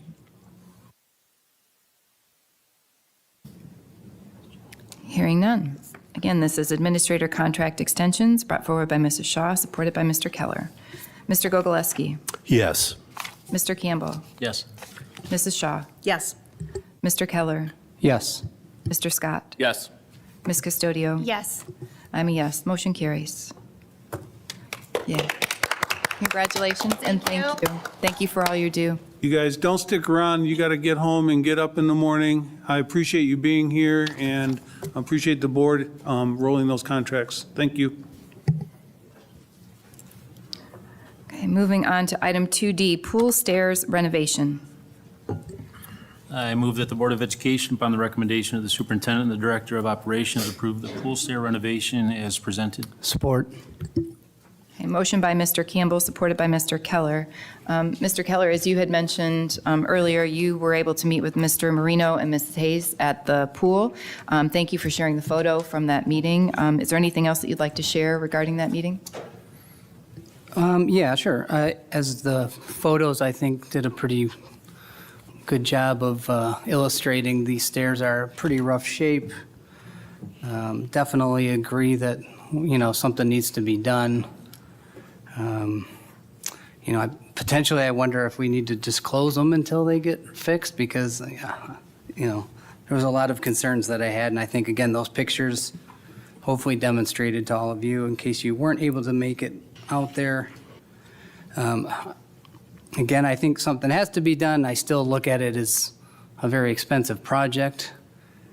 For every person in Heartland that votes, it's $7 you're ponying up to fix these stairs. So it is a big ask, but I do think it's something we need to move forward with. I think Ms. Boyes was able to confirm that, in general, community ed, which, not to belabor the job description conversation that we had earlier, things like this fit into that person's budget, so this is important. And I think that the fact is that they are still actually generating net profit from, all the great things that happen, and, with the community events that happen every day, and, with Carol Hayes' leadership, we're able to still pay for things like this, and also, obviously, from Rachel working her magic with the numbers. So, I obviously am, again, I don't like the number, but I know it is the number, and I want to acknowledge Matt and the team for all the work that they put in to try to make it a smaller number. So again, thanks for your efforts to do that. And, I'm in favor of moving ahead with this. Thank you, Mr. Keller. Yeah, I agree that I'm not really loving the investment that's required for the upkeep, but I understand that it's necessary, and that Matt and his team have put in a lot of work to get that number down over the years. We've seen the number much higher depending on the bid. And obviously, the pool and all the facilities there, including the slide, are valuable to the community, perceived value and actual value. So it's an important process that needs to be fulfilled, I think. Anything else? To Mr. Keller's question, I don't know if we can get an answer, but is the slide still in operation? Are we going to close it immediately based on conditions so that we can get this done? I guess I too support the work. I'm more, my issue is more concerned about liability between now and then. Yep, so we do look at safety. We have had a structural engineer look at the slide or the structure, and it is sound. They have signed off that it is a sound structure. Yeah, I guess I'm thinking, not to interrupt, but I'm thinking more about the rust and the sharp edges. I was going to get to that. So the pool evaluates the slide after every use and before every use. There are times where they have shut down the slide to allow maintenance to come in and do grinding and caulking and cleaning up of the rust. So that has been happening ongoing. We are roughly 2 years past where we should be, obviously, due to bidding issues. So that's something we continue to look at on a daily basis. Carol Hayes and her staff and Jamie and his staff look at that slide to make sure it's meeting the requirements. So we'll continue to do that, or we'll look at shutting it down until the renovation is complete. Does the health department look at those stairs? We do have an annual inspection that we do partake in, yes. But is that part of their inspection, or are they? They walk the entire site, so I can't speak to particulars like direct, but they do walk the site, inspect locker rooms, inspect the pool deck, inspect the water quality, all those things, correct. It's a full facility assessment. One other question, Mr. Marino. If we go ahead and spend the money for this, which I think we should, are we going to get anything different, or is this just a simple replacement, and then 10 years down the road, 7 years down the road, 5 years down the road, we start to see flakes of rust and issues? And So what's currently there is a pan where the water sits, and that was I wasn't around at the time when the high school was built, but that was not a great design. So water was just sitting in those pans, creating rust, creating deterioration, that type of thing. What we're doing is we're stripping that pan off and we're putting a flat piece of steel with a rubber plastic tread that allows the water to move off of that tread. And so water won't be able to collect on each step. So it's still a metal structure. If you look at structures that are built today, they're concrete. If you go to a Great Wolf Lodge or whatever else, they use concrete. Unfortunately, we have to work with what we have. Talking with the painter as well as the fabricator, they're saying, probably not in your lifetime will you have to replace this again. That's the hope. So hopefully we can get another 15, 20 years out of it. Well, I would hope so, because I kind of look at that, especially with the pictures that Mr. Keller took. It's like looking at the Mackinac Bridge. They're constantly repainting that thing. Once they get done with one side, they start painting the other over. Yeah. And is there going to be any kind of additional preventive maintenance done on the new item that's coming in? Are we going to be a little bit more proactive to kind of ensure that we keep it looking good? Carol and I were just talking about that before the meeting, but basically the lifeguards and the pool staff will have to wash down the structure after every use to get the chemical residue off the metal. So it's just kind of a preventative maintenance thing that we're going to put on her staff, unfortunately, but it's just a necessary situation. Going back to the painting, what we are using is a marine grade epoxy, which is for this type of application. Timeline?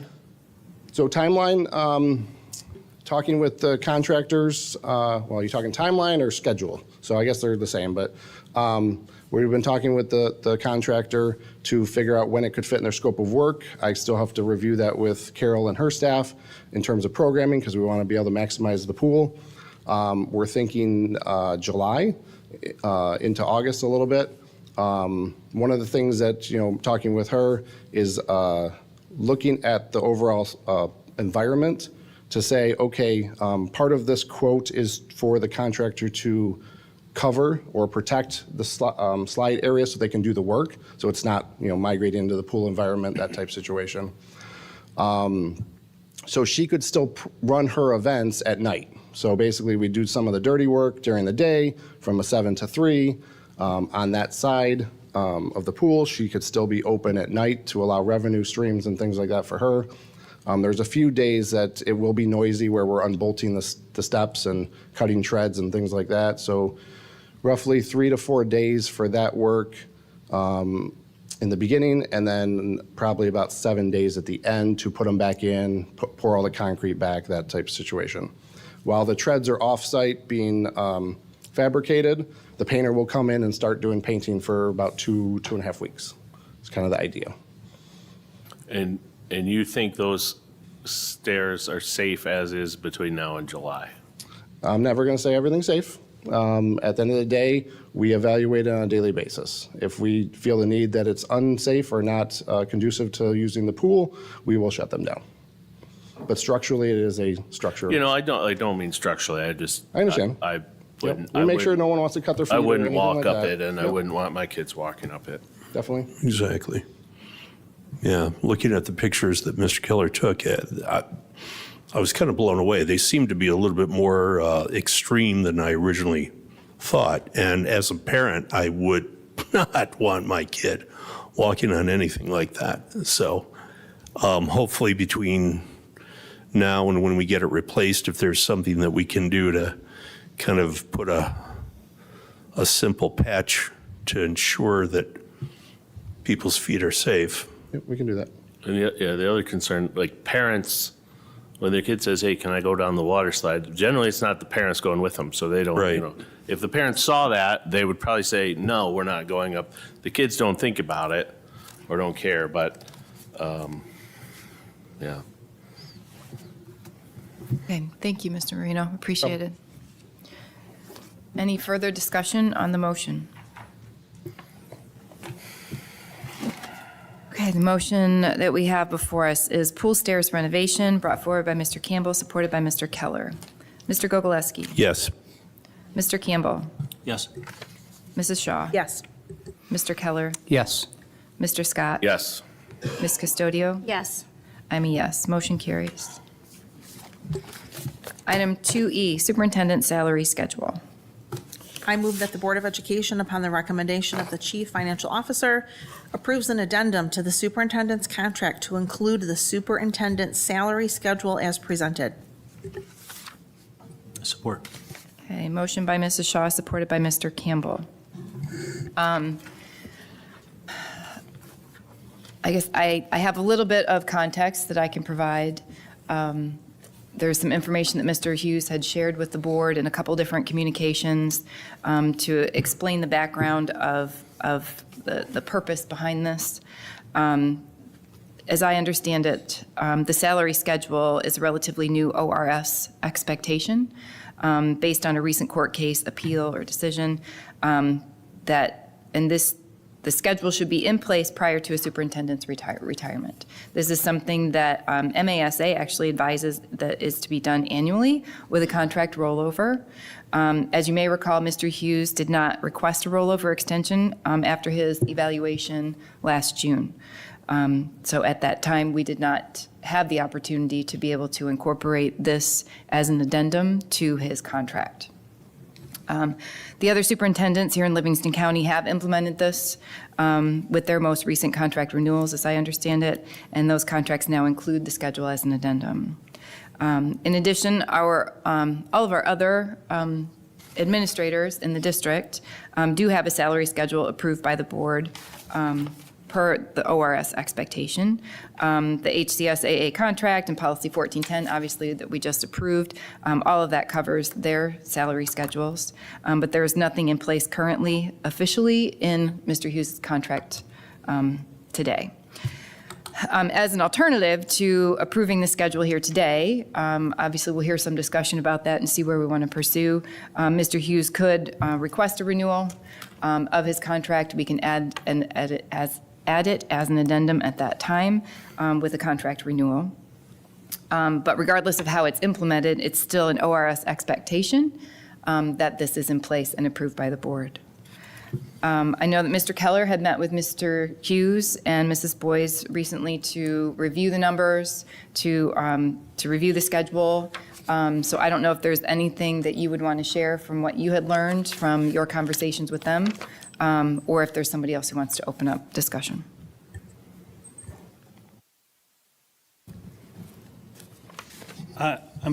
Sure, thank you. Bottom line is, you may recall, and I think I even put the numbers in there, ORS had arbitrarily stated years ago that the maximum increase in the superintendent's salary could be only itemized to be 3.56% when calculating retirement costs and retirement benefits.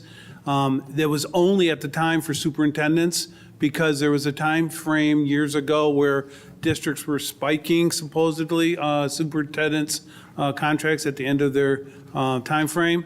And so ORS said, hey, arbitrarily, we're only going to give you credit for 3.56% each year.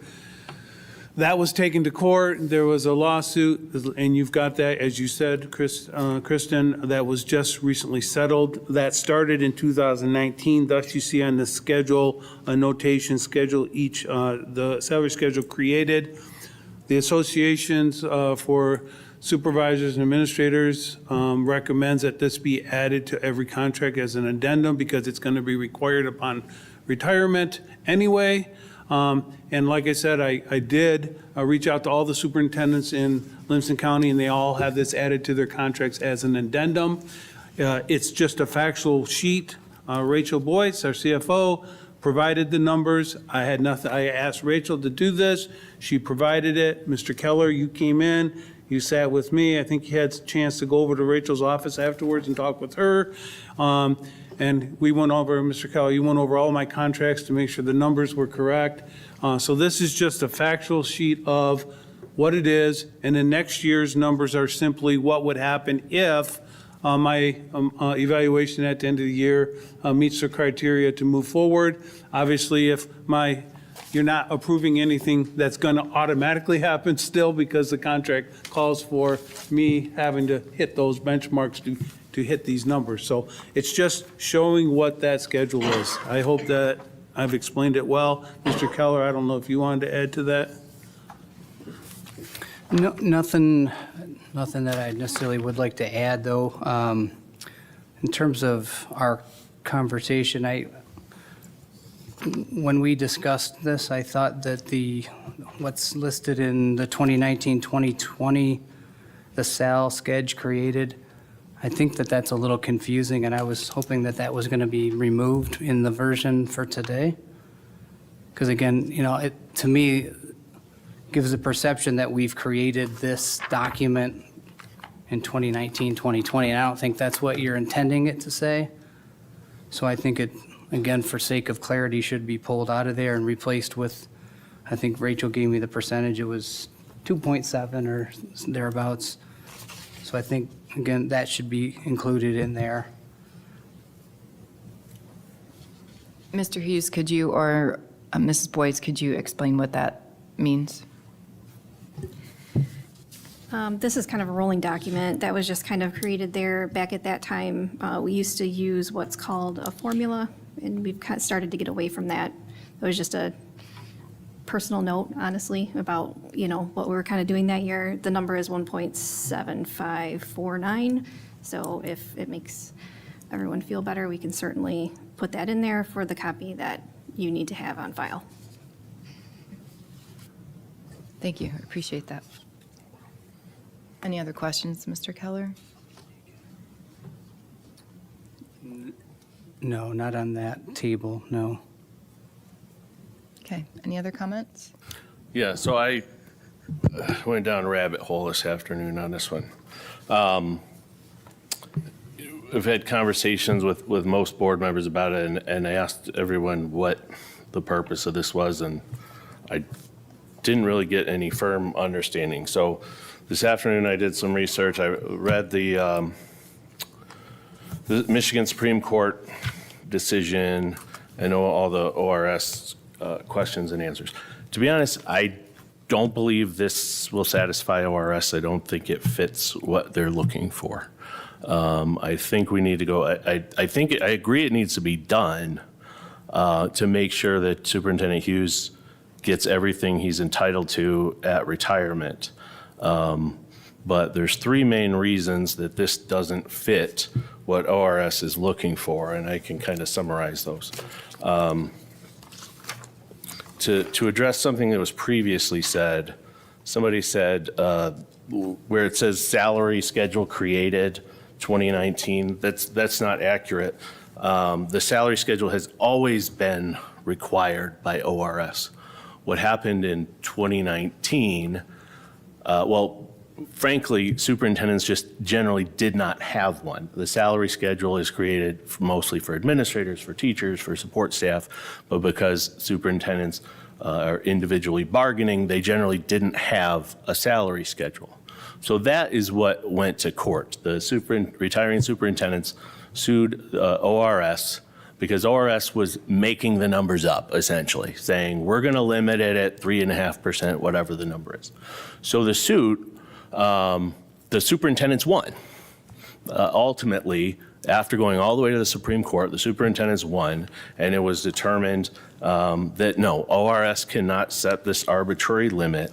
There has to be something in place. But what that Supreme Court ruling did, and if you read, it's a 45-page ruling, and it accomplishes one thing, and that is to define what the term salary schedule means, specifically as it refers to a superintendent. So I'll read from that opinion. In doing so, we define the term normal salary schedule as, number one, a written document, number two, established by statute or approved by a reporting unit's governing body. That's us. The reporting unit is the district. We are the governing body. Number three, that indicates the time and sequence of compensation.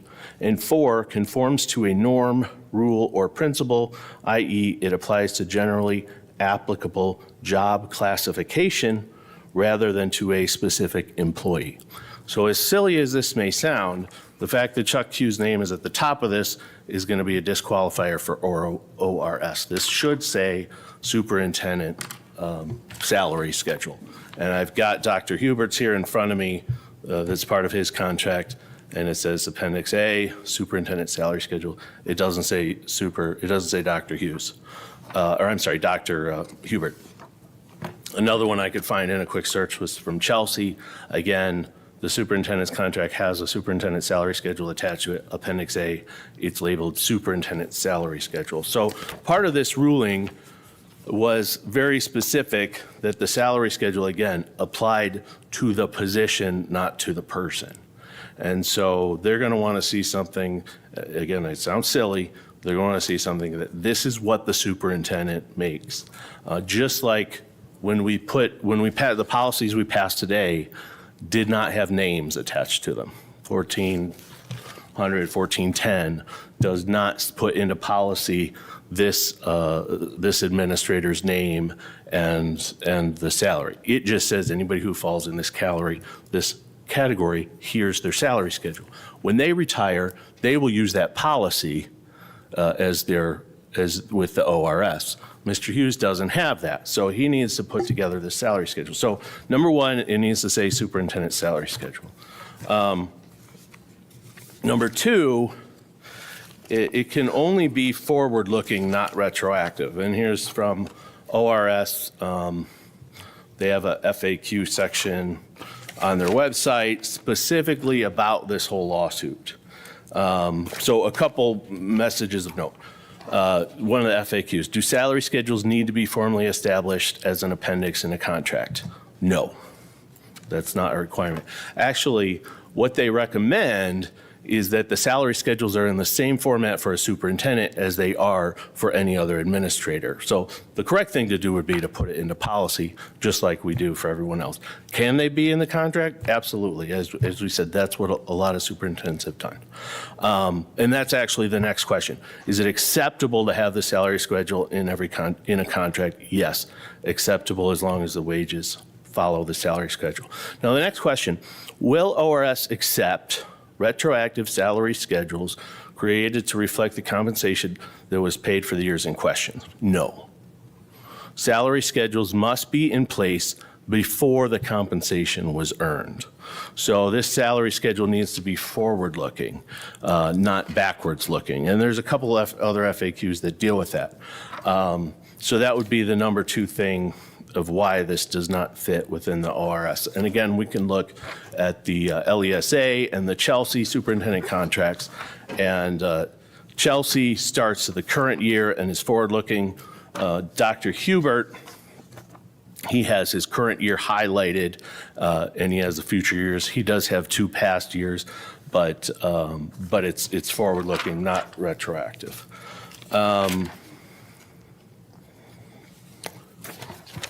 I won't bore you with all of the answers through here, but the other item that would disqualify this from being accepted by ORS is it covers 2 job classifications. It has a superintendent and the director of curriculum and instruction, because it goes back to 2016 when Mr. Hughes held that position.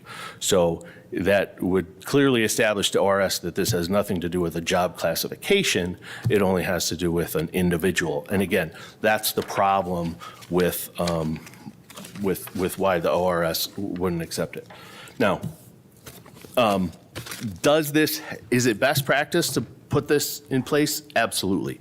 Is it the end of the world if it's not in place? No. What happens is the ORS will ask for salary schedule of another similar position, not to be used for the wages, but for the wage increase. So in our case, we could say, okay, here's policy 1400, 1410, whatever, that shows our wage increases over the last 3 years.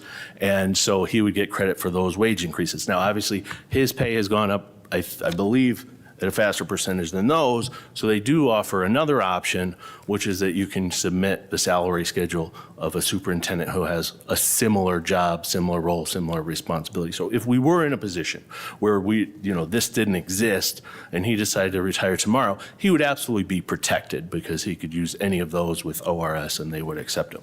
Now, that being said, I think we definitely do need to formalize this.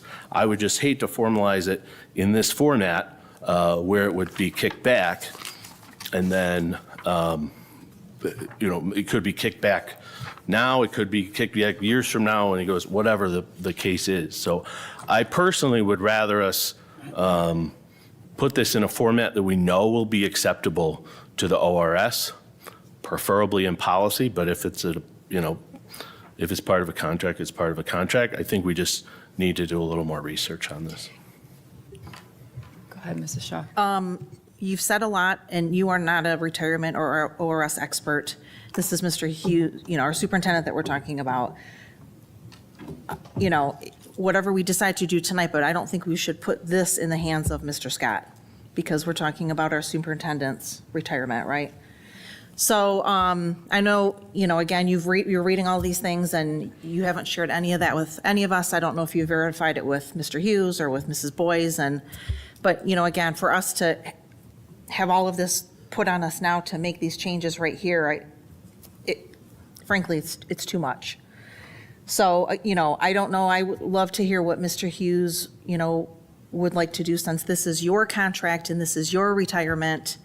Do you know, can you verify or confirm, or do we need to do some more research on all of these things to make sure that what we're going to include in your contract is correct? And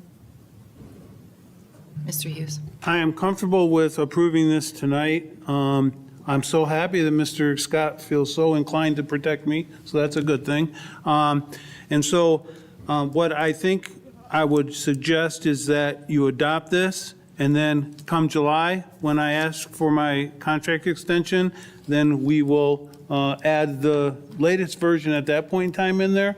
A couple of things. This is one, forward thinking, because it does have next year's on it, so I'm good with that. Number two, certainly can cross off Chuck Hughes and put salary schedule, superintendent salary schedule. And then, and I heard Mr. Keller ask us to take out the verbiage under formula increase, and we'll put 1.7549. And I'm comfortable with this. And it's a start. It's better than having nothing. If I were to get sick tomorrow and had to retire, at least it's in play and we've got something to start with. The information from Mr. Scott leads me to a question that I didn't ask you when we met. But was this approved by Thrun or reviewed at all by Thrun? Nope, I didn't ask them to review it. I simply am going by guidance from the Michigan Association of Supervisors and Administrators. Well, one other thing too, it sounds like the intent here is kind of doing you a little bit of a favor, Mr. Hughes, just to make sure that everything is in order. I don't think there's any intent here of trying to, do anything to the contrary. And because so much information is available, it's not like we, have to have on the board a retirement specialist. I think a lot of these things are put out on the internet with, as Mr. Scott said, FAQs and all kinds of things. I think it would just behoove you to maybe take a second look at it. I agree. I appreciate that. Again, on this document, we'll cross off Chuck Hughes and put superintendent salary schedule. I feel confident that everything else is good. I don't have a problem with it. And then come July, when the evaluation is done and I ask for my contract renewal, if MASA tells me, hey, you might want to adjust this and that, then we can do that at the time. But this at least makes me feel like I at least have something in play, as all the other superintendents do. And if something happens to me tomorrow, at least I have a document and I'm not going back and having to recreate it and ask the board, because it has to be board approved, and come back, sick and say, oh, please adopt this for me. So that's all. It's just something to start with, and we can adjust from there. Mr. Scott, thank you for the work on that. How far forward are those two districts looking? Chelsea, you said, and LESA? Yeah, so Dr. Hubert from LESA, his goes through 2930, and so does the Chelsea one. And they're very similar. The Chelsea one actually has like the legal disclaimer, references the ORS, references the Supreme Court ruling. So I like the formats. It looks like these were, in looking at the contracts, it looks like they were part of contracts that were put together by legal. My biggest concern is, again, that the ORS specifically states that the retroactive is not acceptable. So I guess my issue approving this is that it's 99% retroactive. And again, it crosses, I understand you cross out Chuck Hughes and Wright Superintendent, but it also crosses job classifications, which, I read directly. I read directly from the Supreme Court ruling on that it should be job classification rather than specific employees. And you are protected if you were to retire tomorrow, because you could use another administrator's salary schedule, or you could, probably use Dr. Hubert's salary schedule.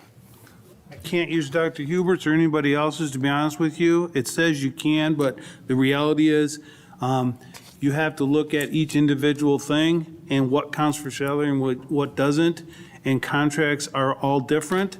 And so I don't feel comfortable with that. And in my conversations with my association, they're like, yeah, you cannot, contracts are specific to superintendents. You can say X, but it's just not true. You have to capture what actually happens to you in your contract. So someone might have a car allowance, right? But that doesn't count towards your salary. And so that, that's not going to be in there, and it can't be salary, but someone might say, well, yeah, but compare that to that, and that's a total salary package. Well, that's not true. It's not the total salary package. Right, well, all their ORS is they're not looking at the wages of the other superintendent, they're just looking at the wage increase year over year, and then they will extrapolate that onto your contract. If I thought this was going to be so hard, seriously, I would have just asked for my contract to be extended. If I can step in here. If someone were to make a motion to make a couple of amendments to this as it's presented, so that we change the title, we take away Chuck Hughes, we add superintendent salary schedule. We remove the bottom line, which says Director of Curriculum and Instruction. We swap out the number for where it says salary schedule created in the one cell in this spreadsheet. And then I believe there was one other, the retroactive part. I'm just venturing a guess, because I haven't looked at that online, that the forward-looking lines on those are probably representative of their current contracts. So maybe their current contract. So if we could add a line or two to this to represent Chuck's current contract and project what those would be. Isn't that what this does? Does your contract end in 27? No, 28. Yeah, so this should So have. it needs another line then. This should That's have, what I'm saying. right, this should have future years, because that's what they're not going to look at past years that are retroactive. So these all have future years. Do you want to? So if we include the future years, it meets that requirement. That is the requirement, yeah, that the salary Right. schedule So is a forward. simple yes, Yeah. yes, okay. So if we add any lines necessary to play this out through the end of Chuck's existing current contract and make the other small changes that Mr. Scott has brought up and Mr. Keller has brought up, if we can make an emotion to make that amendment, would people feel better about moving this forward? Yes. Do we, Sorry, the only problem or the only thing that doesn't solve for me is the legal opinion, because I don't think we're going to magically You know have what, one of those. Kristen? Throw it away. Take it off the board. I don't really give a shit. This is stupid. This is an easy, simple one that should have just been taken care of. It's factual. I don't care. This is stupid. I'll just wait till July.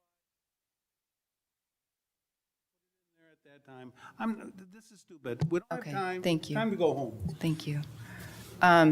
This is dumb. Well, this was the agenda we were given to deal with. Jesus There was no Christ. discussion item. We obviously brought new information to Seriously, the take it table. off the table. I don't want it. But Chuck, let's please. keep our composure. No, it's dumb. So what are you looking for with the legal opinion? What is, Well, with all due respect, getting the opinion from MASA does not serve the board or the people of the community. So I think we need to use the district's attorneys to get legal opinions. to determine what, though? When all proper these procedure. other I'm not questioning the districts- numbers, the procedure that we need to follow. Mr. Scott just rattled off a lot of stuff that we need to be cognizant of. And I think to just brush that under the rug, to hurry up and get it done, I don't think But that's we're doing the best. addressing what he said we needed to be cognizant of. We're addressing with the proposed amendments, the proposed changes that I was hoping someone would motion to amend. We're addressing what he talked about. but we don't know, we're not provided with those forward numbers. I guess if we want to just do it through 26, 27, but if his contract goes through 28, why would that not be in the salary schedule? That's why I proposed that we add it. Right, but we don't have those numbers, right? Something tells me they'd be pretty easy to come up with, Okay. because I we've guess- got a contract in writing. President Coleman? Yes, sir. I would like to motion to postpone voting on the superintendent's salary schedule at this time indefinitely, with consideration to add it to the agenda at a later regularly scheduled board meeting. Support. Second. All right, motion to postpone. Item 2E, superintendent salary schedule indefinitely.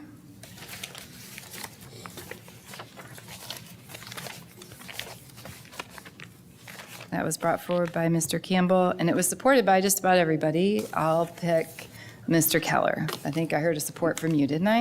You did. Okay.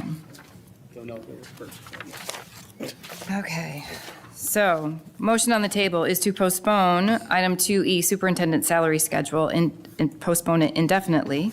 Brought forward by Mr. Campbell, supported by Mr. Keller. Is there any discussion on that motion? Hearing none. Mr. Gogolewski? Yes. Mr. Campbell? Yes. Mrs. Shaw? Yes. Mr. Keller? Yes. Mr. Scott? Yes. Ms. Custodio? Yes. I'm a yes. Motion carries. On to discussion items, thankfully. Item 3A, food service equipment and Creekside Elementary walk-in. Mr. Hughes or Mrs. Boyce? Same thing that's in front of you. We've got a cooler that has to be replaced at Creekside and some ovens and things that we'd like to buy. And we have a cafeteria fund that's, needs to be spent down. So we'll use those dollars to make all this work. Rachel, anything I missed? Nope, that's pretty much it. I mean, the Creekside walk-in is in pretty poor shape. It's got some condensation issues, so that really does need to be replaced. And then the other equipment items for Village is really needed due to the expansions of our GSRP program.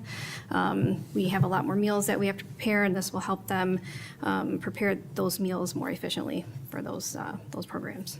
So, and yes, all this will be paid for out of the food service fund, out of our fund balance there. I have a question. Are we going to use the same vendor we used at the high school? I think we had some issues with that, and No.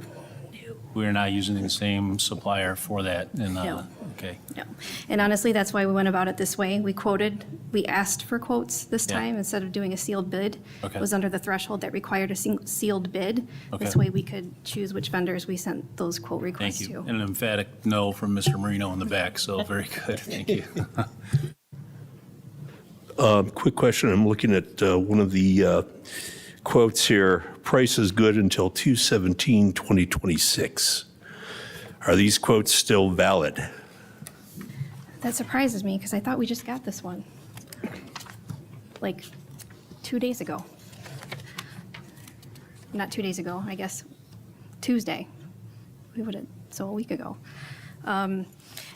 Typically they have these on here. We do verify that, before we place the order, but a lot of times, we get these quotes and then we have to wait for the board approval process and all of that. But we will verify that pricing is still good and before we bring it for action at the next meeting. I'm going to guess that 2 should be a 3 because that's about. That's what I was going to Yeah, say, I because think that's that might be a typo. common error. I make that Yeah. all the time. Any other questions at this time? Obviously, follow up with Chuck or his team if you have any questions between now and the next meeting. Moving on to item 3B, transportation garage hoist. We have a broken hoist in the transportation department. It's been down all year. We've just been waiting for the right time to get some quotes and make sure that we can get that fixed. So those are the quotes to have that hoist fixed. We still have 3 of them in operation, so we're able to get all the buses taken care of, but it's good to have the 4th one. We do have 4 mechanics down there that could be working all at the same time. Okay. Any questions at this time for Chuck or his team regarding that? Thank you. Item 4A, future meetings. April 6th, we've got a special meeting, which is our 9-month check-in for Mr. Hughes' evaluation. We'll essentially be meeting pending, did we postpone something to that meeting, or did we postpone it to? No, we didn't. Okay, thank you. So we'll be meeting, essentially gathering here to go into closed session for that, as Mr. Hughes has requested that. April 13th is a policy committee meeting, and April 20th is our regular meeting here, all at 6:30 here. It's going to be a fun-packed month of lots of meetings. Any information items needed to be shared? Anything? All right, we are adjourned. Thank you.